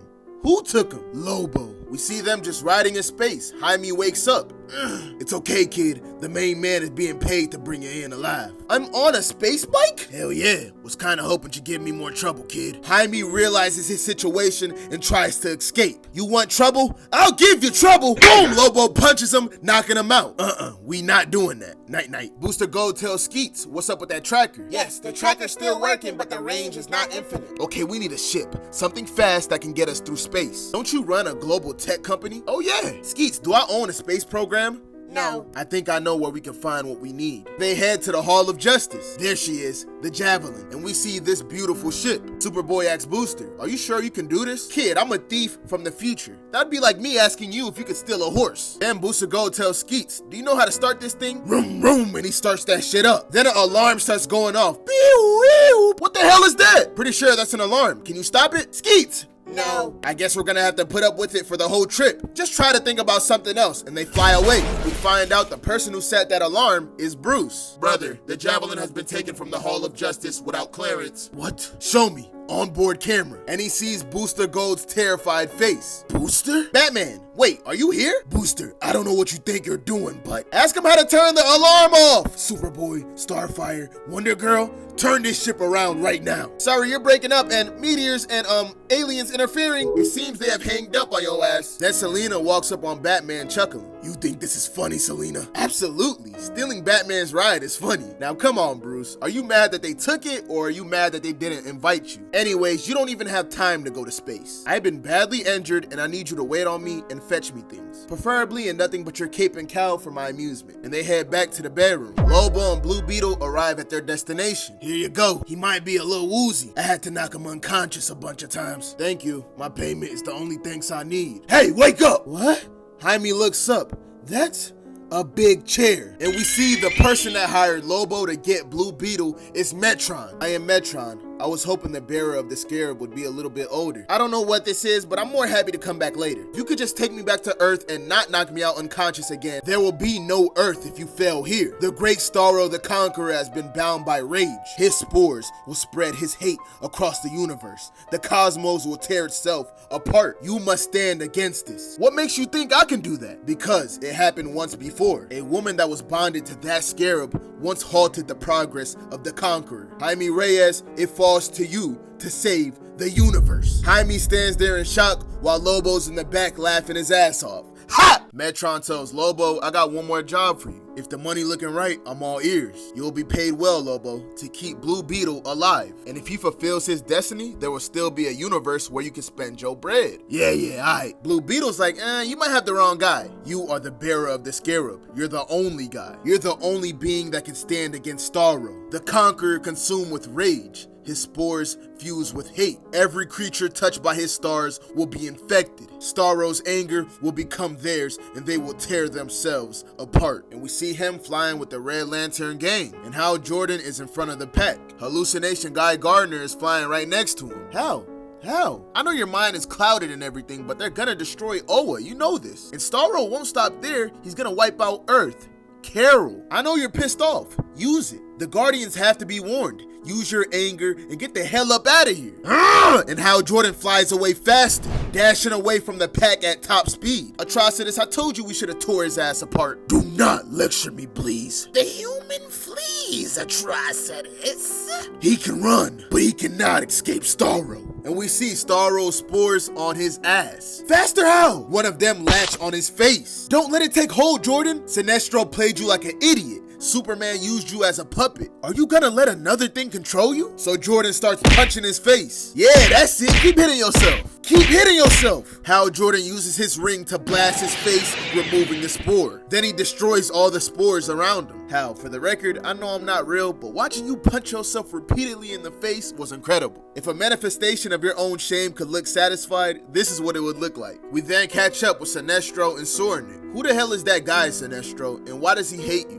His name is Atrocitus. His world was destroyed. His family was killed. Usual story. He blames the Guardian, Soranik, as he should. Me and him squabbled once when I was green and when I was yellow. And let's just say I'm smoking on a lot of his dead homies right now, and he dedicates a lot of his anger towards me. And now he knows about you, and he's gonna target you to get at me. Then he clearly doesn't know you well. Soranik, daughter, whatever else you may think of me, know this. I would tear this universe apart to keep you safe. Outside of Oa, Hal Jordan is flying in, but one of the Guardians stop him. That's far enough. No! You have to listen. You have to. Your mind is clouded by the ring you wear. We will work to remove the influence as we... And Hal Jordan attacks her with a construct sword. Then he hits her across the face. Shut up and listen, you arrogant... Hey man, I don't think cussing her out and attacking is the best plan here. You better cook up another plan because this is not it. So Hal Jordan puts his hand out and creates a sword and slices off his finger, removing the ring the hard way. It's always amputation with you. Alright y'all, listen to me before it's too late. The Red Lanterns, they've taken, but it's too late. Starro the Conqueror and the Red Lanterns are already here. The Guardian's like, oh shit. They taken Starro the Conqueror. The Green versus Red Lantern War begins. On the Javelin, we see Booster and the gang flying through space. Skeets, are we there yet? Yes, Booster, we are approaching Blue Beetle's position. Finally, this alarm has been pissing me off this whole trip. Hold up, can y'all hear that? I think there's another alarm over the usual alarm. It's the proximity alert. Boom! There's a crash on top of the jet. And outside we see that Lobo has crashed into their ship. So Superboy tells Booster, open up the doors. And he flies up out there to confront him. Last guy that went up against me wearing that symbol caused me a bit of trouble. Decided I wasn't gonna get in trouble again. And he pulls out a Glockiana and shoots a kryptonite bullet. About to hit Superboy right in the chest. But Wonder Girl comes out blocking the bullet. Metron tells Lobo, these people are not our enemy. Skeets, what are we dealing with? His name is Metron. He's a new god. He holds unparalleled knowledge and great understanding of engineering and mechanics. He is one of the most intelligent beings in the universe. Really? Can he hear me out there? He shouldn't be able to, but he probably created a pocket for sound to travel or some such. Reason has a habit of bending around gods. As a robot being built on logic, I can't tell you how frustrating. But she interrupts him. Great Metron. Yes, I understand you're one of the greatest minds in existence. Yes. Could you turn off this alarm thing? He lifts up his hand and stops that shit. Oh God, thank you. Blue Beetle's in shock. I can't believe you guys came for me. Jaime, what's happening here? I apparently have to save the universe. What? Starro the Conqueror, who was already tough, is now consumed by rage. Now, a war has begun, and if we lose this war, the universe is cooked. The Scarab was used to defeat Starro many years ago. He gotta do that shit again. And will you be fighting in this war with us? I will not intercede directly. The Mobius chair can travel across space instantly. I will teleport Blue Beetle to the war, and we will fight by his side. Can we get a lift too? Yes. On Oa, there's an all-out battle. Sade, the other Guardians, call for the aid, call for... But then we see that Sade, the Guardian, has a spore on her face. No, and bro gets eviscerated. Yes! Hal Jordan tells Sornik, give me a ring. That's not gonna happen, Hal. While that's going on, Metron and everybody is teleported to the battle. You get one of them stars on you, it's over. You're his. I bet, say less. Y'all ready? Let's go, and they all fly out to fight. But Blue Beetle's nowhere to be found, so Booster Gold goes to find him. And he finds him in a corner sitting down. Jaime? I can't do this. Yes, you can. But Batman thinks, oh my gosh, that guy? You know Batman claims to have no powers, but that's all bullshit. His superpower is filling his fellow heroes with crippling insecurities. Seriously, every Robin gets a pair of tights and an inferiority complex. Kid, look at me. We're gonna win. How do you know? Because if we don't, Ted Cord died for no reason. What are you talking about? I told you, I tried to come back from the future. I tried to save him, but they wouldn't let me. Teddy had to die. That's what they told me. Now, I know why. For you. Jaime gives him the side eye. Hey, don't look at me like that. I'm not saying it's your fault, even though it might have sounded like that. Sorry, I chose my words for dramatic impact rather than accuracy. It's not your fault, Jaime. It's the universe's fault. For some reason, if Ted stayed alive, you wouldn't be here to save the universe. So you're gonna go out there, and I'm gonna be right by your side. Then he tells Skeets to play the important bit from the message that Ted Cord left. There's his kid, Jaime. He's special. You can see it. He's actually gonna be the kind of hero we pretended we would be someday. So Jaime stands up and puts that suit on. You ready? No. You gonna go out there anyway? Yup. Okay, Skeets, open the bay doors. Booster? Yeah. What Ted said about pretending to be a hero was total bullshit. He was a hero. Oh, I know. He was mine. And they fly off, ready for battle. Above Oa, we see Sade and multiple Green Lanterns taken over by Starro. Badge is looking at her like, Sade, I don't want to attack you. Fight this. Bro tried to tell him, we gotta go. But it's too late and they get disintegrated by Sade's willpower. The Green Lanterns are dropping like flies and Atrocitus is looking at the ring's find new host. Yeah, please look at it. Look at the beauty of our hate. Look at all the lives snuffed out. You should be enjoying this. But she looks down. Atrocitus, there are unknown beings approaching. And in the distance, we see the Titans. Booster, Blue Beetle, and Lobo pull up for the smoke. Frag them all! Superboy sees Sornik squabbling with a Red Lantern cat. And he immediately hits bro with the lasers. The big bastard is mine. And Lobo goes to attack Atrocitus. Then Lobo's eyes go wide and a Red Lantern sword appears. My bike. Wait, and we see the other half of his body fall off the bike. Bro got hit with the Gojo special, he sliced in half. Everything below my waist. Some of my favorite things below my waist. You fragging fragger? He punches Atrocitus in the face. Incredible.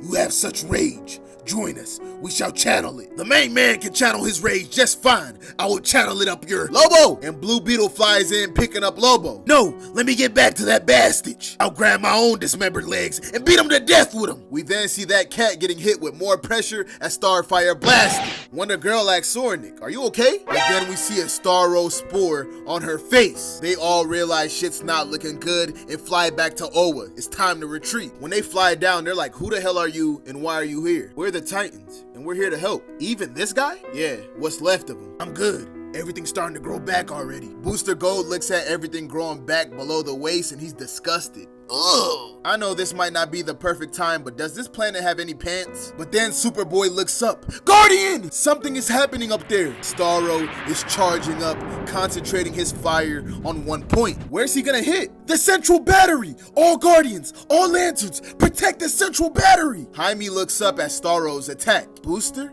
How the hell am I supposed to stand up to that? But Booster has no idea because even the Guardians can't stand up to him. Boom! As Starro damages the battery. It's breached. Starro has breached the central battery. Contain it. Hold it together. If the central battery falls, every Green Lantern in space will be unprotected. All will perish. And they all try to hold it together. Lanterns form up and protect their Guardians. We need another shield up before Starro attacks again. He isn't gonna fire again.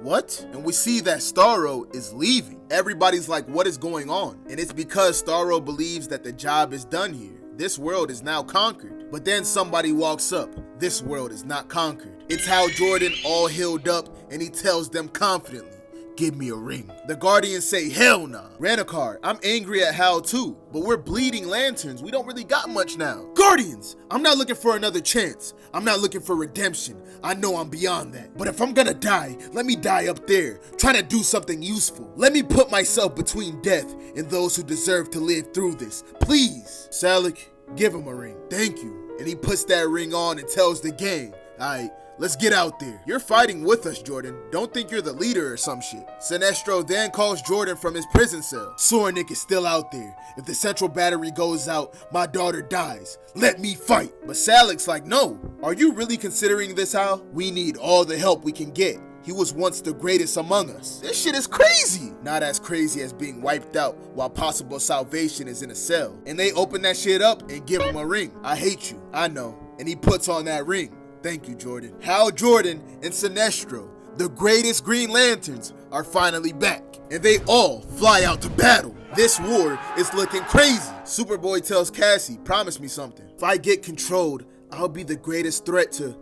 say no more. I'll kick your ass as fast as I can, such as my love for you. I appreciate it, bae. And they punch a Red Lantern. Yo, Booster, where do you think Starro is going? I don't know. I never really put myself in the shoes of a giant world-conquering starfish. It's being ruled by the rage of the Red Lanterns. It's motivated by hate. What does a creature like that hate? It hates the world it was defeated on. It's heading to Earth, and you thought you was finna head there and stop it alone? I guess. Don't be stupid, kid. You're not stopping a universal threat by your damn self. I'm coming with you.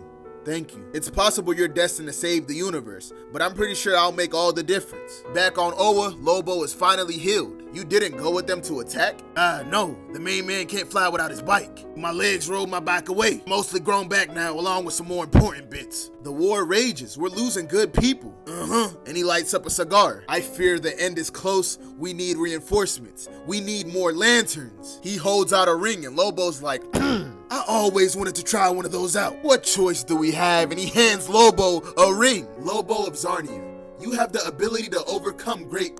less ceremony, more powers. Welcome to the Green Lantern Corps. Lobo is now a Green Lantern. Hell yeah! Above Oa, Atrocitus snaps the neck of a Green Lantern. Yes, finally, the Green Lanterns die. Oa is falling. The Guardians are still trying to protect the core battery that Starro damaged. But while they're doing that, the cat is out there throwing up on people. Your dream is realized, Atrocitus. But then somebody comes up. Hey, kitty. Boom! Lobo kicks that cat deep into space.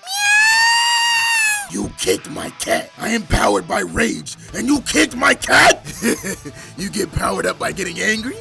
Well, prepare to have more power than you know what to do with, you ugly bastard. He then makes the craziest construct in Green Lantern history. Lobo makes a giant Johnson because the main man is an expert at pissing people off. Atrocitus is looking in shock. That You dare attack Atrocitus with something so obscene. Boom, and Lobo slams it through his shield. Damn straight I dare. But where my power? Green Lanterns.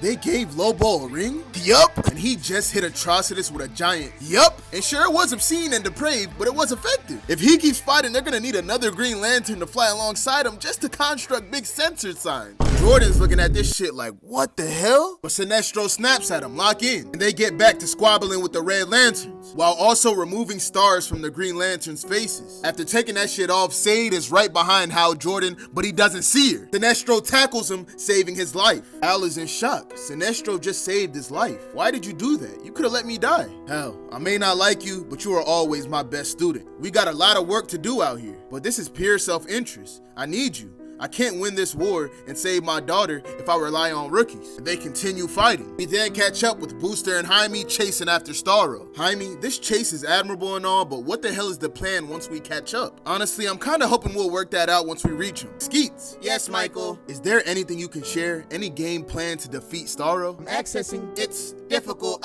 Oh, that's not good. Machines aren't supposed to trail off mid-sentence. I have more than one record of this event. I have multiple records, growing records, overprocessing, compound increasing, contradictions, and... Yo, Skeet, stop. Skeet started tweaking out. I'm sorry, Michael. Just play something on Spotify and don't worry about it. What was that? I'm guessing we're at a critical point in time. A time where the future isn't set. Anything can happen. This can work out, or this can go incredibly wrong. At that moment, Booster gets a memory where he seems extremely nervous and somebody's holding his hand. It might be Blue Beetle, who knows? Hey, yo, Booster, you okay? Yeah, you just trailed off mid-sentence, you know, like how machines aren't supposed to. Honestly, sir, it was pretty hypocritical. Yeah, I just remembered something. Kind of, I think. But guys, don't worry about me. We have a planet conqueror to stop. Let's get it. Let's go shape time. They fly forward. Back on the battlefield, hallucination guy Gardner is talking to Hal. Hal, this is it, man. Oa is falling. The Green Lanterns are scared. They're lost, reacting. They're all over the place. The Green Lanterns are getting destroyed. Sinestro's trying to hype up everybody.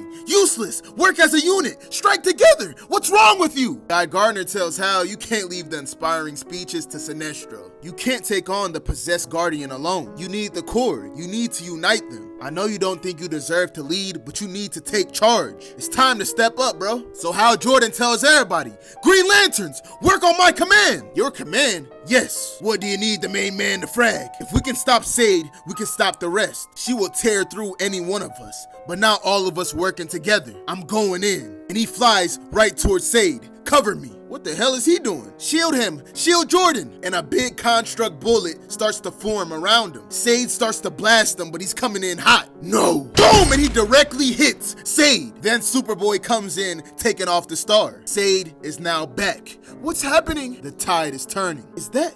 They made Lobo a lantern? Yeah, I wouldn't look at any of his constructs if I was you. I mean, it's educational, but possibly mentally scarring. Boom! Starfire gets hit with a Red Lantern blast, and bro is cheesing. I'll be okay. Go get him. Wonder Girl and Superboy fly right towards him, but controlled Sarnik is aiming to attack them. But Sinestro stops her. No, Sarnik! She then stabs him right through the gut, but he uses this chance to rip off the starfish. What? Dead? And she sees what happened. No! It's all right, child. You look so much like her. You asked me what happened to your mother. It's okay. You don't have to. I want you to know, Sornik.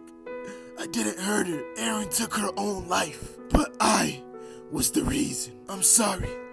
I wasn't a better man. Sinestro has passed away, and his ring falls off his finger. R.I.P. Sinestro. Superboy is catching up to that Red Lantern, and he grabs his ankle. No more running. And Wonder Girl is about to rock his shit, but he gets a proximity alert on his ring. They look ahead, and something is incoming. Lots of things, and they're coming fast. Get ready. And we see a whole bunch of Brainiac robots flying in hot. What are you? I will tear you apart. But they punch bro right through the skull. We then see Brainiac's entire force, and they stand before Superboy and Wonder Girl. All the droids start grabbing Superboy. And he ends up lasering one's head off. But one tells him, You will cease your struggling. Get off! And he grabs his oxygen mask. Without that shit, he can't breathe. Give me that shit back! But Cassie tears off that robot's arm just in time. I got it! I got your mask back! But it's still able to smash his mask. No! No! It's okay. We can share. We can boom! A droid punches her, breaking her mask off too. With no oxygen, they're gonna die in seconds. But then a voice calls out from Brainiac's ship. Without oxygen, you will be dead soon.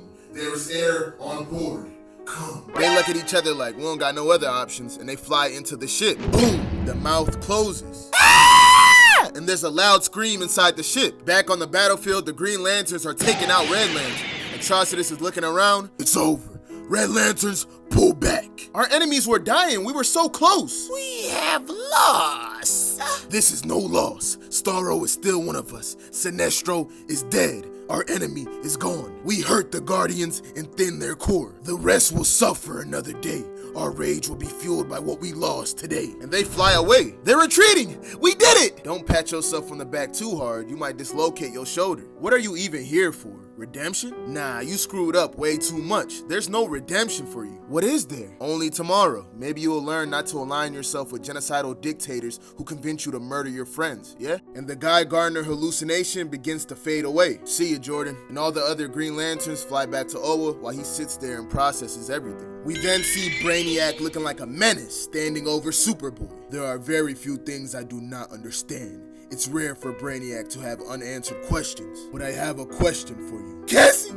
Cassie! Superboy's just worried about his girl. I've been watching from a distance, waiting for Oa to fall. I was finna put that planet in my collection, but the Guardians in the core want to fight, and I have no desire to take on the Guardians. Not today. Where's Cassie? I had no need for her. She held no mysteries. She's gone. No! And Superboy blasts him with heat vision and point blank range. He eats that shit and punches Superboy in his jaw. Stop that shit. Do that shit again and I'll remove your eyes. Why do you wear that symbol? It's Kryptonian, and Krypton is gone. And he pulls out the last city of Krypton in his hand. I possess all of Krypton's living knowledge. Nothing is supposed to have continued past what my intellect has consumed. Yeah? Maybe you're not so smart. I heard stories of surviving Kryptonians, but I thought all that shit was cap. Until I saw you. But you are not that Kryptonian. You are something else. You are from Earth. No! The Kryptonian is on Earth also, isn't he? The last drone I sent to Earth was lost. I'll send another one to find the last Kryptonian. I hope you do find him. You and Superman probably deserve to destroy each other. I finished analyzing you.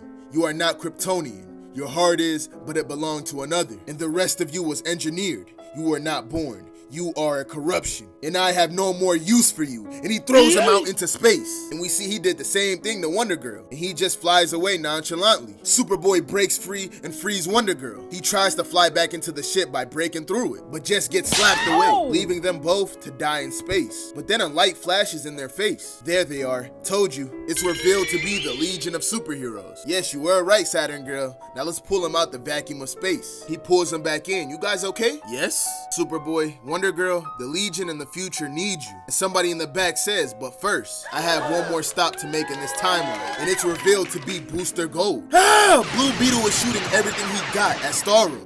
But that shit does no damage. Well, that shit was anticlimactic. Nothing? Nope. And considering Starro is currently fueled by rage, I think it's a pretty bad sign that your biggest shot didn't even piss him off. Metron said that the Scarab's power was the only thing that could stop Starro. And of course he didn't follow that up with detailed instructions. Why are nearly omnipotent beings always so damn vague? He said the Scarab defeated Starro once before. I just don't know how. Then maybe you should ask it.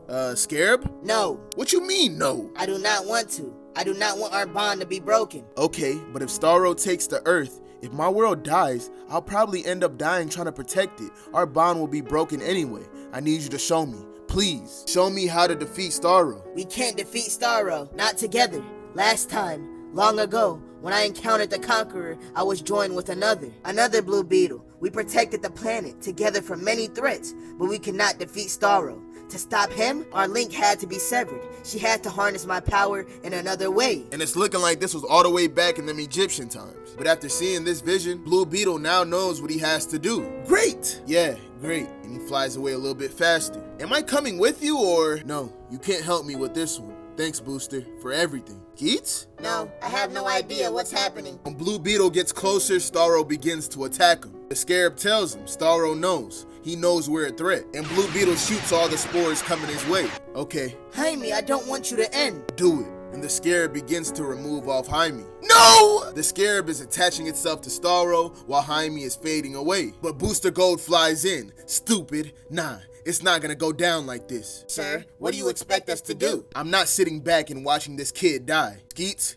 get him out of here once it's done. Sir, you can't. It's okay, Skeets. This is what it's about. No more pretending, Teddy. It's time to be a hero. And he takes off his oxygen mask, putting it on Jaime's face. Sir, I can't help you. I can't. But he says nothing and points the other way. Skeets grabs Jaime. Goodbye, Michael. Skeets flies away quick as hell, and Booster Gold stands there watching. But then there's a light flashing in front of him. It's Ted Kord as Blue Beetle, with another version of Booster Gold behind him. I'm not sure what I'm doing here. You said, once the future was set, you found us a few more years in the middle there. It's all a bit confusing, traveling through time. You said, we can't change this. I'm sorry, but you said I'm allowed, that I should be here. Booster Gold smiles while Ted holds his hand. Exactly what happened in that vision he had. At the end, Starro is destroyed and Booster Gold closes his eyes. Damn. Back on Oa, Jaime hears something. Kid, the main man was supposed to protect you. What you doing running off like that? And it's Lobo right in front of him. Booster? No, but it's what he wanted, Jaime. Did we? Yes, it's over, son. And Hal hands him the scarab. Here, the ring says this one is yours. We won. They won this war, but R.I.P. Booster Gold. In deep space, we see that Brainiac is looking at Earth, and he sends out a droid to infiltrate their communications. We will take their world. We will find the Kryptonian. On Earth, we see that Anastasia is locked up in prison, and today she has a visitor, and it's our boy Alfred with a scrumdiddlyumptious plate of food. Hello, Miss Al Ghul. But before he could say what he wanted to say, he drops all the food. He looks at his hands as they just gave up on him. You didn't come back right from the Lazarus pit, did you? No, I am not myself. I am not capable. She asked him, why are you here? I was here to offer you a nice meal. Why? I wanted to talk. I wanted to know more about you. Where you grew up? How old are you? Why would I want to talk to you? I'm sorry, did you have something more pressing on your schedule? And they just stare at each other. She don't got shit else to do. Then she tells him, taking into account the time I was dead, I'm 16. Oh child, your life has barely started. Why do you care? Because you are Bruce's child, which means your family. Bruce is not my father. He is the antithesis of everything I stand for, everything I was raised to believe. No, but I can see how you believe so. I'm sorry for the way you've been raised, for the pain that you clearly been through, for the hate that's been put in your heart. Your father is complicated and he's far from perfect, but he's not that demon you believe him to be. The world isn't so black and white, Miss Al Ghul. Batman destroyed this world. He doesn't care about this shit. I think it's time Bruce demonstrates that that's not true. Back at the crib, we see Bruce and Selena eating noodles, got the wine on the table, they having a good ass time. But then Alfred pulls up on him. Master Bruce? Alfred, I'm sorry to disturb you. It's good to see you enjoying yourself. Selena, you're a good influence on him. Oh, I know. He tells Bruce he visited the prison. I know. Ah, yes, of course, your brother Eye. Back on the Brother Eye satellite, their conversation can be heard. And that's when we see a Brainiac android on that shit, hacking into it, listening to their whole convo, and recording them. There's a fine line between creating a technological advanced surveillance system and spending billions of dollars to be the world's most sophisticated peeping Tom. That's a conversation for another day. And what's the conversation we finna have today? I'd like you to talk to Ra's al Ghul. Alfred, he killed thousands. And if all you do is fight, we will kill again, millions more. He must face justice. Oh, stop it, Bruce! I don't feel... And Alfred collapses. Alfred! I'm okay. I just have to sit down. Your daughter is 16, and she has been turned into a killer and has given up on everything and everyone around her. She believes in justice too, but this is not the legacy that the Wayne name deserves. Show your daughter there's a better way. Do this for me. Your father was a doctor. He looked to heal before to punish. I'll need to reach out to the world leaders. I can't act alone again. And we'll need an emissary. Someone who can make contact. Someone who can bridge the divide. We then see Harley Quinn in the jungle chewing bubblegum with a plant in hand. Hello? Out of nowhere, Hella Vines grab her, lifting her up into the air. And Ivy shows up with 2 gorillas. Hi, Red. What's that? It was a complicated thought process. I wanted to offer an olive branch. Not exactly the right peace offering. So this is a potted olive tree of attempted reconciliation. But they ain't trying to hear that shit, and the monkey puts a bag over her head, taking her to Ra's al Ghul. Okay, I was not expecting this. Whoa, Orca, are you pregnant? Orca like, you're glowing! I didn't mean to glow. What is this? It's a potted olive tree of attempted, Why are you here? I am here with a potted plant and a message. Batman would like to speak. He has several world leaders on his side. They would like to have a convo. No tricks. And why would we trust Batman? Oh, come on. I've been on the wrong side of heroes many times, but trust me, one thing they don't do is lie. It's a bit boring, really. What does he want from this conversation? Something rare from him. He just wants to listen. He wants to demonstrate to your granddaughter that there's a better way forward. He wants to save the world with you. Meanwhile, in Africa, something crashes into the jungle. It's that Brainiac droid, and he makes eye contact with a gorilla. This world has evolved the same way as so many others. So basic. I expected more, and he shoots bro with a beam, burning him to a crisp. So much primitive life. But this ain't no regular jungle, and we see Gorilla Grodd hiding in the bushes. Who are you calling primitive? This is Grodd's jungle, and metal men are not welcome here.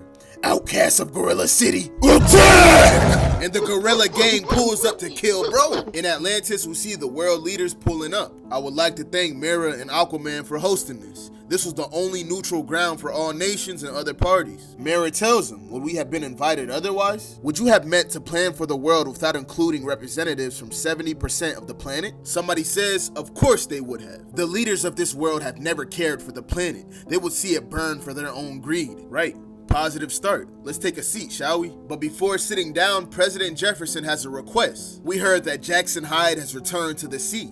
He must stand trial for his attack on the government. We ask that you turn him over. No, the surface world poisons our waters. The coral is dying, and millions of kilometers of ocean is uninhabitable, as your destruction deprives us of oxygen. We are suffocating. Jackson's actions were extreme and wrong, but Ra's radicalized Aqualad. Atlantis will deal with him. Your request is denied. There is to be no punishment then. For any crime, there must be.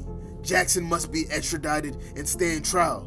Ra's must face justice for the genocide he committed. You have me invited here. To arrest me, detective? That was a waste of your damn time. The planet will not be saved by talking to these pathetic people with their petty grievances. Put your ego to the side and sit your ass down, Raz. You do not want this war with Atlantis. The sea will swallow you. And who are you to speak for the sea, pretender? The last king to sit on the Atlantean throne was no bastard human. Black lightning starts charging up. Stand down. Really? Water and electricity? Everybody's strapping up. Harley looks at Ivy. Red? Yes. And with one flick of her wrist, she grabs everybody with seaweed, forcing everybody to sit down. Calm the hell down. How are you all so bad at diplomacy? You have these giant brains. I mean, your head's even huge to accommodate it. Give yourselves 1 month. A 1 month ceasefire. Don't try to save the world in an hour-long meeting when every single one of you is pissed off. This is like global marriage counseling. Thousands of people died. Okay, poor analogy. But this room is full of people with genuine grievances. How about you keep everything on the table for now? Have you asked Aqualad what he thinks? If he'd be willing to face judgment for his crimes for the sake of peace and a better world? Batman, Ra's, Aqualad, all should face judgment, as you should. I'm not denying that. But first, how about we talk for a month and stop the squabbling for the sake of the world? See, it's just like marriage counseling. I have no idea what you're talking about. You don't have marriage counseling? I'm a gorilla. Decent argument. Back in the jungle, Grodd is still fighting that droid. Boom! Punching it right in the face. But he eats that shit and grabs Grodd's neck and flies up into the sky. You are not primitive. I see that now. You could be useful, Grodd, but something is holding you back. And a wire shoots out his wrist, going into Gorilla Grodd's head. Roar! Now, can you hear me? Can you hear me in that special mind of yours, Grodd? Yes, I can hear you. Good. I'm Brainiac. We will help each other. Grodd now takes orders from Brainiac. You will work for me. Do you understand, Grodd? Of course. It will be my privilege, Brainiac. You will locate the Kryptonian, Grodd, but do not touch him. He's mine. I say less. You will prepare your planet for my arrival. I will, once I have taken back my home. We then see Grodd round up all the outcasts. Outcasts? Solovar has exiled all of you, but he was wrong to do so. He sides with humans over his own kind. He takes pity on the humans because he's weak. We will show him strength. We will tear the soft king apart. We will take our home back. We march on Gorilla City. They're trying to get their lick back. Outside the Gorilla City sewers, we see Deadshot, Boomerang, Katana, and Man-Bat. And they walk in there looking for something. Wow, Gorilla sewers smell worse than human sewers. If you honestly believe that, you haven't been in enough human sewers, mate. How far in? How should I know? You never visited before? Why would I visit a sewer? But then Man-Bat tells him, there, up ahead. How the hell do you know? Don't you have terrible eyesight? You're a bat. I'm using echolocation. bouncing high-pitched sound off the environment. I didn't hear anything. It's at a frequency inaudible to human ears. So you're just constantly silently screaming. Yes, I can relate. But then something is right in front of them. But Deadshot's dumbass is looking at the rat. Hey, you! Roar! Killer Croc emerges from the poopy water. Deadshot's like, God, don't eat me. We just want to talk. Floyd, why did you yell? I just figured you didn't have ears. Why are you here? We've been thinking about you and Orica. Do not think about me and Orica. Whoa, in a nice way. Do not think about me and Orica in a nice way. Look, I know we gave you a hard time about Orica. We don't really have much happiness in our future. That kind of comes with being enslaved and having bombs in our heads. But somehow we're the Suicide Squad and you found a way to make a new life. We talked to Solivar, and for an alpha gorilla, he's actually a bit of a softie. And being king, he can marry you. Hey, yo, why would I marry Solivar? Bro, not like that. He can marry you and Orica. Just so there's no confusion, he means he can marry you to each other. Solivar wouldn't be joining you in your relationship at all. Oh. Outside, we see Gorilla Grodd with the gang. Halt. He lets the gang know he senses two people ahead. He can feel it in his mind. And if they see Grodd, they will raise the alarm and Solivar will know they are coming. He can't let that happen, so he grabs a spear. We see that he sensed the full-grown gorilla and Diddy Kong. And Lil Bro sees Grodd. Go, Odavar. Warn Solivar. I can't, Talivar. I can't move. Bro got hit with some type of jitsu. And then a spear penetrates Big Bro in the shoulder. Grodd one-shotted Bro, killing him. Your mans was an old head. He wasn't gonna recognize my rule. But you're a young bull. And remember, I can read your mind. Do you accept the alpha? Do you submit to Grodd? Of course, my king. Bro folded. Outside, we see Killer Croc walking with his girl Orica. Bae, what is it, Waylon? Why are we here? Do you want to hunt? No, I have something to ask you. You will be the father of my child and you ate a sentient gorilla for me. You can ask me anything. He looks at the window and the whole gang is watching. He like, bro, and they hit bro with the thumbs up. But he tells baby shawty, not here. And they go underwater. And down there, he proposes to Orica. And of course, she says yes. Oh, wow. This is like the single most beautiful nature documentary I ever seen. I could practically hear the old British guy narrating the whole thing. I stopped slightly screaming. We all have. And the next day, we see them having their wedding. I'm not gonna lie, I did not see this coming. Yeah, having a bomb placed in my head, being forced to do the bidding of a genocidal maniac, and having to be transformed into an actual killer whale? I have to say, I wasn't really sure marriage was really in the cards. How about you? No, it certainly was not in my plans. Katana tells Orica, this is your last chance. You sure you want to do this? Yes, I do. And Killer Croc is now a married man. You owe me one. I know. Not for the marriage, but for the ceremony. Solivar wanted to do it the gorilla way. I stopped you from having to learn the correct ooks. You're not such a bad guy, Floyd. I am the absolute worst piece of shit. A simple kind act doesn't change a thing. Now off you go, lovebirds. And outside Gorilla City, we see Ra's al Ghul holding the bomb tablet. And they instantly heat up. What is this? It's not what it looks like. I'm sorry, I didn't mean to concern you with this. You didn't mean to concern us with a device that can blow off our heads? No, I don't know what the future holds. There is the smallest slither of hope within me. Part of me truly wants to believe we can find a better way forward alongside the detective and the world. But humanity's greed has always sabotaged hope in the past. My grandchildren are gone. My daughter has fled. I swore to make them a better world. I failed. I swore to protect the lives facing extinction. I failed again. It would be hypocritical and soulless for me to ignore the new life you're bringing into the world. You and the child you have created are a new species. Your existence will not be threatened by me. And Roz deactivates the bomb in their heads. Your bombs are deactivated. Go. You deserve a happy ending. And he begins to walk away. Just like that? Just like that. You enslaved me? You enslaved the man I love? I have lived for months in constant fear of the threat you pose to the child within me. And you think I'm gonna be grateful for this shit? We're apex predators. You think our happy ending is walking away from the prey that turned us into a plaything? Stay back. No! Ah! And Killer Croc bites off his right hand. Ah! Shh. You've been resurrected so many times, Roz. You taste rotten, but I'll put up with a little decay to eat your bitch ass. But then a monkey hand picks up Roz's cut off hand. there'll be no need. We'll finish up here. And it's Grodd pulling up with the gang. Grodd. And he tells him, get the hell up out of here. What will happen? It doesn't matter. You're not part of it anymore. There's nothing left here for your family. Try to put up a fight with me and you'll be dead in seconds. They just stand there while Orica holds Roz. You haven't left. The rest of the squad will die. Killer Croc tells Orica, I'm sorry. I'm not letting that happen. Rah! Wait! The Suicide Squad could be useful to you, Grodd. You have the means to control them now. Don't waste that resource. How pragmatic. You're right, of course. Your friends will be mine. But they'll live, Croc. There can be no better outcome. Suppose not. Ra's al Ghul is still getting facepalm. That's it, Ra's. You're bleeding. Your sick dream dying around you. And our child growing up in a world without you. This is our happy ending. And Grodd is now holding Ra's hostage. There's a rumble in the White House, leaving 2 agents knocked out on the floor. Ali checks on the bodies. Is she? Nah, they're all just knocked out. The president! We have to go check on the president! And they run to the Oval Office. Madam President! Oh no! Ali gets hit in the chest with something. Ali!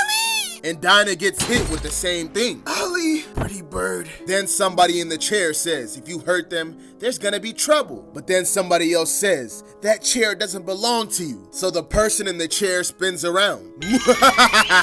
Whole time it was just the kids. Muhahaha? I don't think a shape-shifting usurper would say muhahaha. My shape-shifting usurper says muhahaha. What's that? It's a pillow. Why? I wanted to stroke a white cat, but this is all I could find. His name is Mittens. Mittens the pillow. Then President Jefferson walks through the door. Okay, kids, I'm gonna need the country back. Anissa, I heard a rumble. It was just a little one, Dad. I said no powers inside, and I meant it. If you knock out the White House, the taxpayers won't be paying that bill. It's gonna be coming out your allowance. Ali, Donna, you're alive out there. We're not shapeshifters anymore? No, I have to get back to work. Oh, am I still the Speaker of the House? Would you really want to be Harley? Ew, no. Then an agent walks up to Jefferson. Mr. President, we need you. So he goes to the Situation Room and hella people are in there. What am I looking at, Chairman Lane? Mr. President, this is satellite imagery from 15 minutes ago. We're worried about hundreds of people walking through a jungle. They're not people. They're apes. Then we see 4K footage of the dead ape that Grodd killed. We believe the dead ape on the mountaintop was a sentry. And from the looks of it, we think this is the beginning of a coup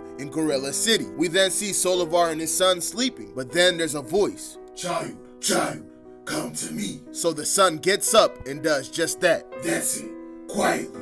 Come to Grodd. And then we will wake your father. Back in the Situation Room, the chairman is showing them satellite imagery. We presume that Solivar and Ra's are working together, based on how they were at the Atlantis meeting. We understand there's a ceasefire and a diplomatic solution being sought, but can we get a warning to them? Possibly, but are you sure you want to? Mr. President, this is our time to take out a threat to America, a threat to the entire world off the board, and all we have to do is do nothing. Do you really want to sound the alarm for a man who murdered thousands, a man who kidnapped your children? Jefferson looks down like, He walks out the door. No, monitor the situation. What was that about? Nothing. False alarm. They called you to the Situation Room for a false alarm? I may only be an imaginary member of the government, but that sounds like cap to me. Don't worry about it. Where the kids at? They're saving the world out on the line. Look at them. Those kids could grow up and save the world one day. No, Jefferson. I don't want them to. They shouldn't have to be heroes. They're children. Our job is to protect them, to give them opportunities.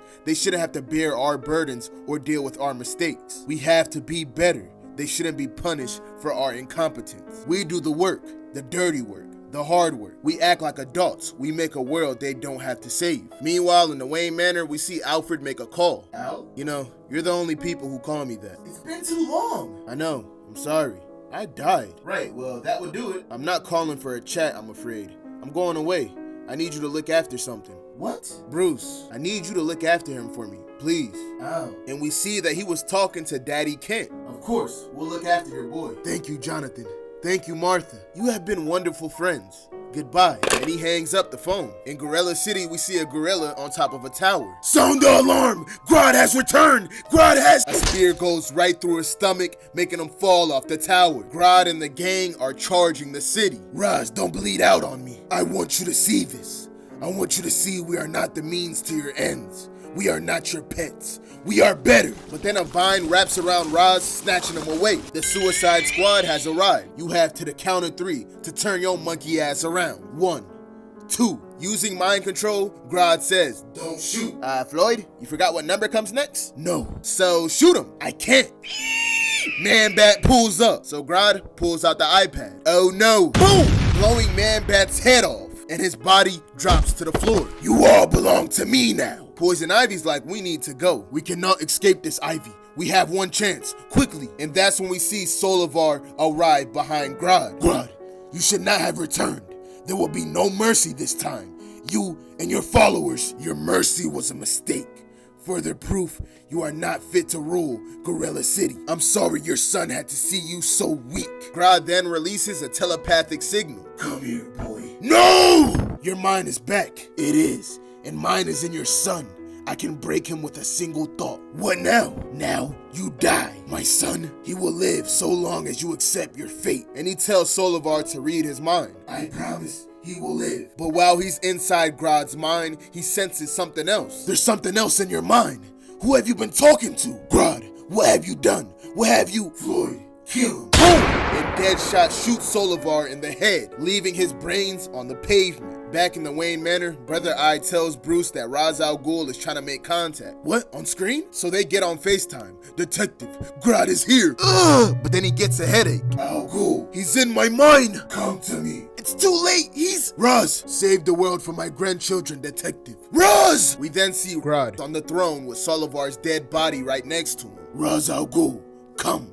Your time is over. Kneel before Grodd. Put your head in my hand. That's it. And when his head is in his palm, blood splatters everywhere as he squishes his head. Ra's al Ghul is dead. Back in the Wayne Manor, Bruce is running. Alfred, something happened, I think. But at the front door, he sees Alfred with luggage. Alfred? Don't worry. I wasn't gonna leave without saying goodbye. Where are you going? I can't tell you, but I'm going away. I know you can find me, but I'm asking you, please don't. Why? Why? Because I can't help you. I'm not right. Not since the Lazarus pit. There are parts missing. I'm struggling every day. These words are so much effort. Bruce, I died. I never really came back. Alfred, you can't just... I think Roz was just killed. The peace talks we started, I need you here. I know, and I'm not here, and I can't be in this house. See how much you need me every damn day? I have to go. I will not burden you, Bruce. Alfred, this is ridiculous. You're not a burden. I refuse to let you look after me. My job was to look after you. Because someone had to. It was my duty and my honor. Despite your more obvious flaws, you are one of the greatest men who ever lived. What you and your friends did for the planet, by looking after you, I looked after the world, Bruce. You were my savior. You were my son. And Alfred hugs Bruce. Alfred, please. I loved you. Goodbye, Bruce. And he gets in his taxi and drives away. And Bruce watches his second father ride away. In the Batcave, we see Bruce Wayne working on Brother Eye. Bruce, are you gonna be under there all day? Brother Eye has a glitch. Is it a real glitch, or are you just looking for some work after Alfred left? It's a real glitch. I don't know what's causing it or what it's even doing. Oh, good, because you wouldn't want your all-seeing, all-knowing AI to go rogue. Bruce, maybe you should outsource this one. You can't fix everything. I'm sorry Alfred left. Say the word and I'll track him down and drag his ass back here. No, he made me promise. I need to respect his decision. Okay, well, hopefully something disastrous will happen that will need your immediate attention soon so you can stop thinking with your computer. Peep the logo on the monitor. Then Brother Eye tells Bruce, brother, there's an issue at the prison. Someone is trying to get to Superman. Prepare the teleporter. What are we dealing with? How many? 4 advanced androids. They look to have enhanced strength, the ability to levitate, and offensive laser eyes. Also, there's a woman with a pie. It's Mama and Daddy Kent with 4 eradicators. Hello, Bruce. I'm sorry. No one sees Clark. It's too dangerous. Bruce, despite everything that happened, do you think there's a chance that Clark would harm his own mother? No, but I'm afraid I can't allow you to. Bruce, I don't care how many villains you stood in the way of. You do not stand in my way. You do not get to control everything, young man. Selena, are you able to escort me there? Of course. Can you teach me how to talk over him like that? Of course. And while the two of them walk in the prison, Daddy Kent tells them, don't feel bad.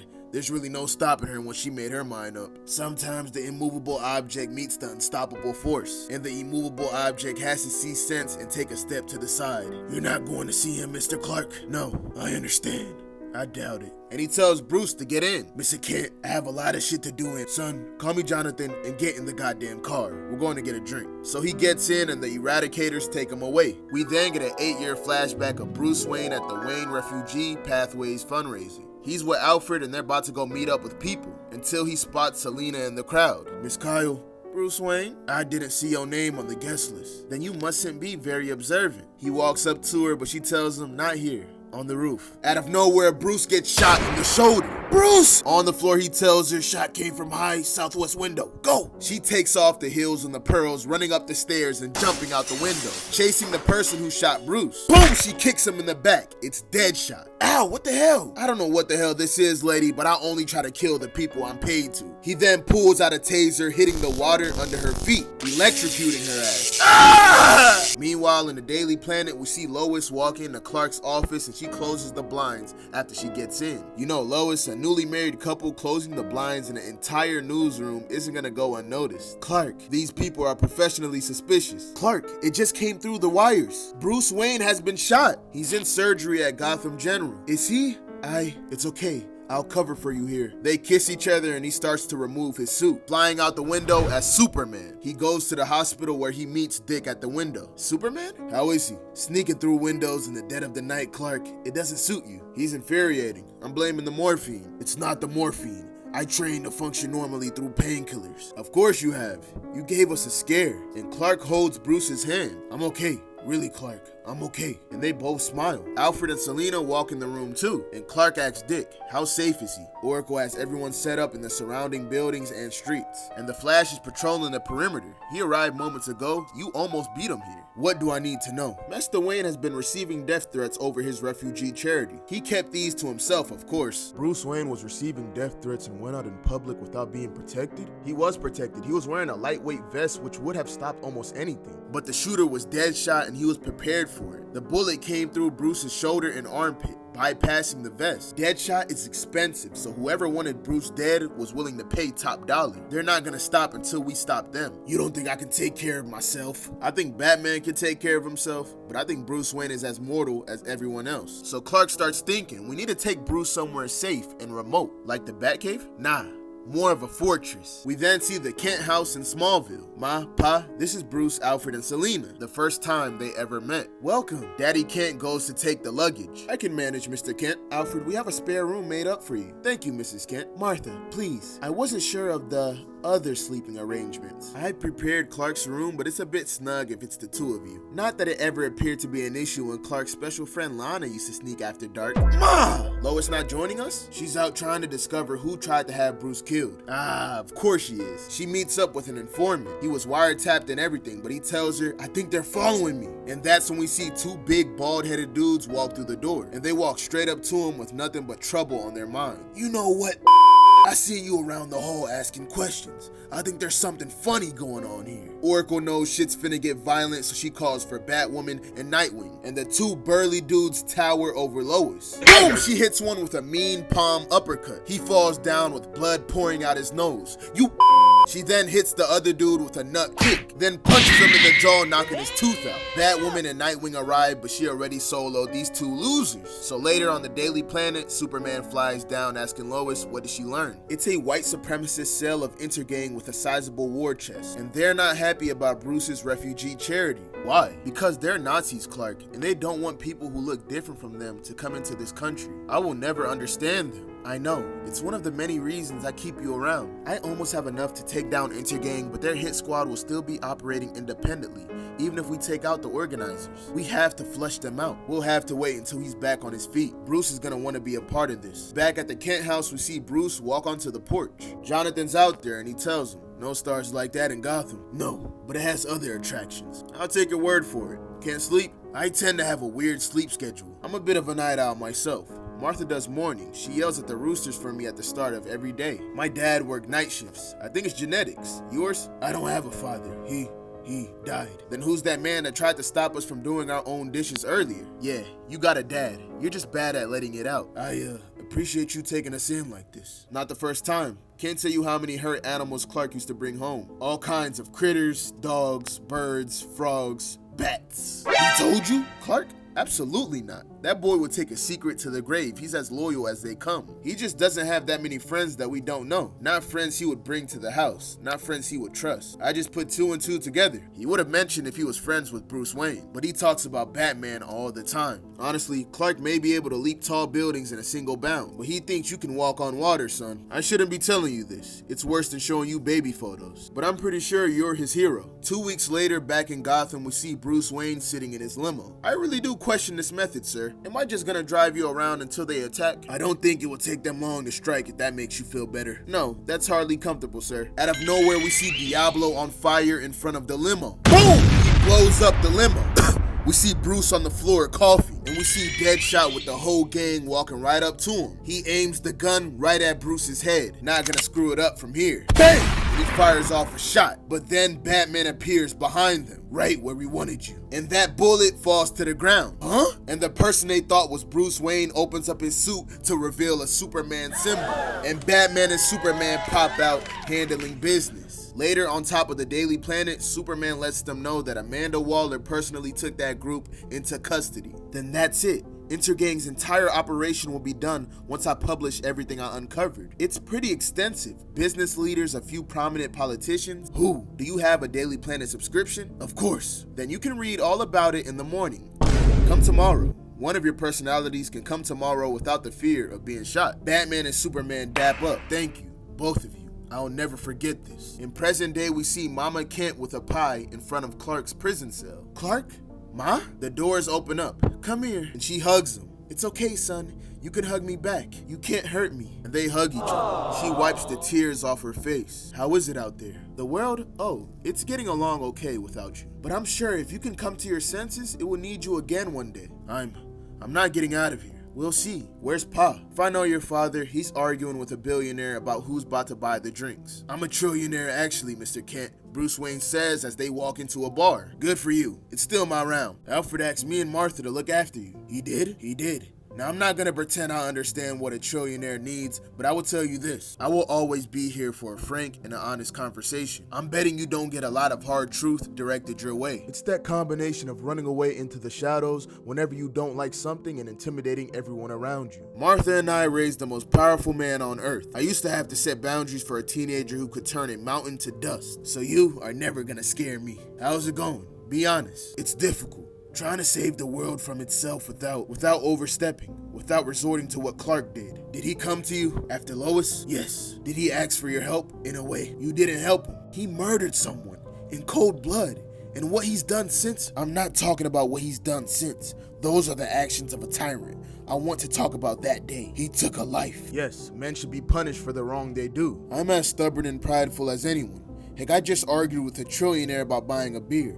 And I am not condoning Clark's actions, but I don't think this is about right and wrong. I think it's about you holding an impossible man to an impossible standard. I think you forgot he's human, as the rest of us. Clark didn't need your forgiveness. He just needed his friend to understand. You and Clark, I know how far gone he is, but you may need to set your grievances aside one day. Could you? Son, I'm as disappointed and angry at Clark as anyone, but the town I came from was too small for grudges. When it's all said and done, I'm not so sure our planet's that much bigger. Justice must be served. I get that, but look, if the world is about to be destroyed, and your code is keeping Clark in a cage instead of letting him out to help, there's no justice in that either. When your parents were killed, in that moment, if they had the opportunity, would you have killed their murderer? I was a child. We're all children. Later, we see Batman in front of Clark's prison cell. Clark asks him, do you do this silent staring thing with everyone you put away? Because that might be why so many of them go mad, Bruce. Is the world better? With me in here, has the world gotten better? We're free. And has that freedom come with less death, less war, and less conflict? Bruce just stares at him. I'll take that as a no. Batman then removes his mask. Superman, I don't think I ever said, I'm sorry, Clark. About Lois. Clark is shook, and then he grunts his teeth. Don't. I'm sorry I wasn't. I should have been better. I can't say for certain the world is better with you in here, but I know it would be a finer world if she was still a part of it. And after those words, Bruce puts on his mask and he leaves. That, boys and girls, is the end. The day has finally come. We at the end of the Injustice comics. Shout out to everybody that stayed along the ride. This series was long as hell, but the day had to come. We may be done with the comics, but the story is not over yet. My Injustice 2 game recap is on the way. That video is gonna take some time to make, but y'all gonna see that very soon. But anyways, I'm gonna see y'all boys and girls next time.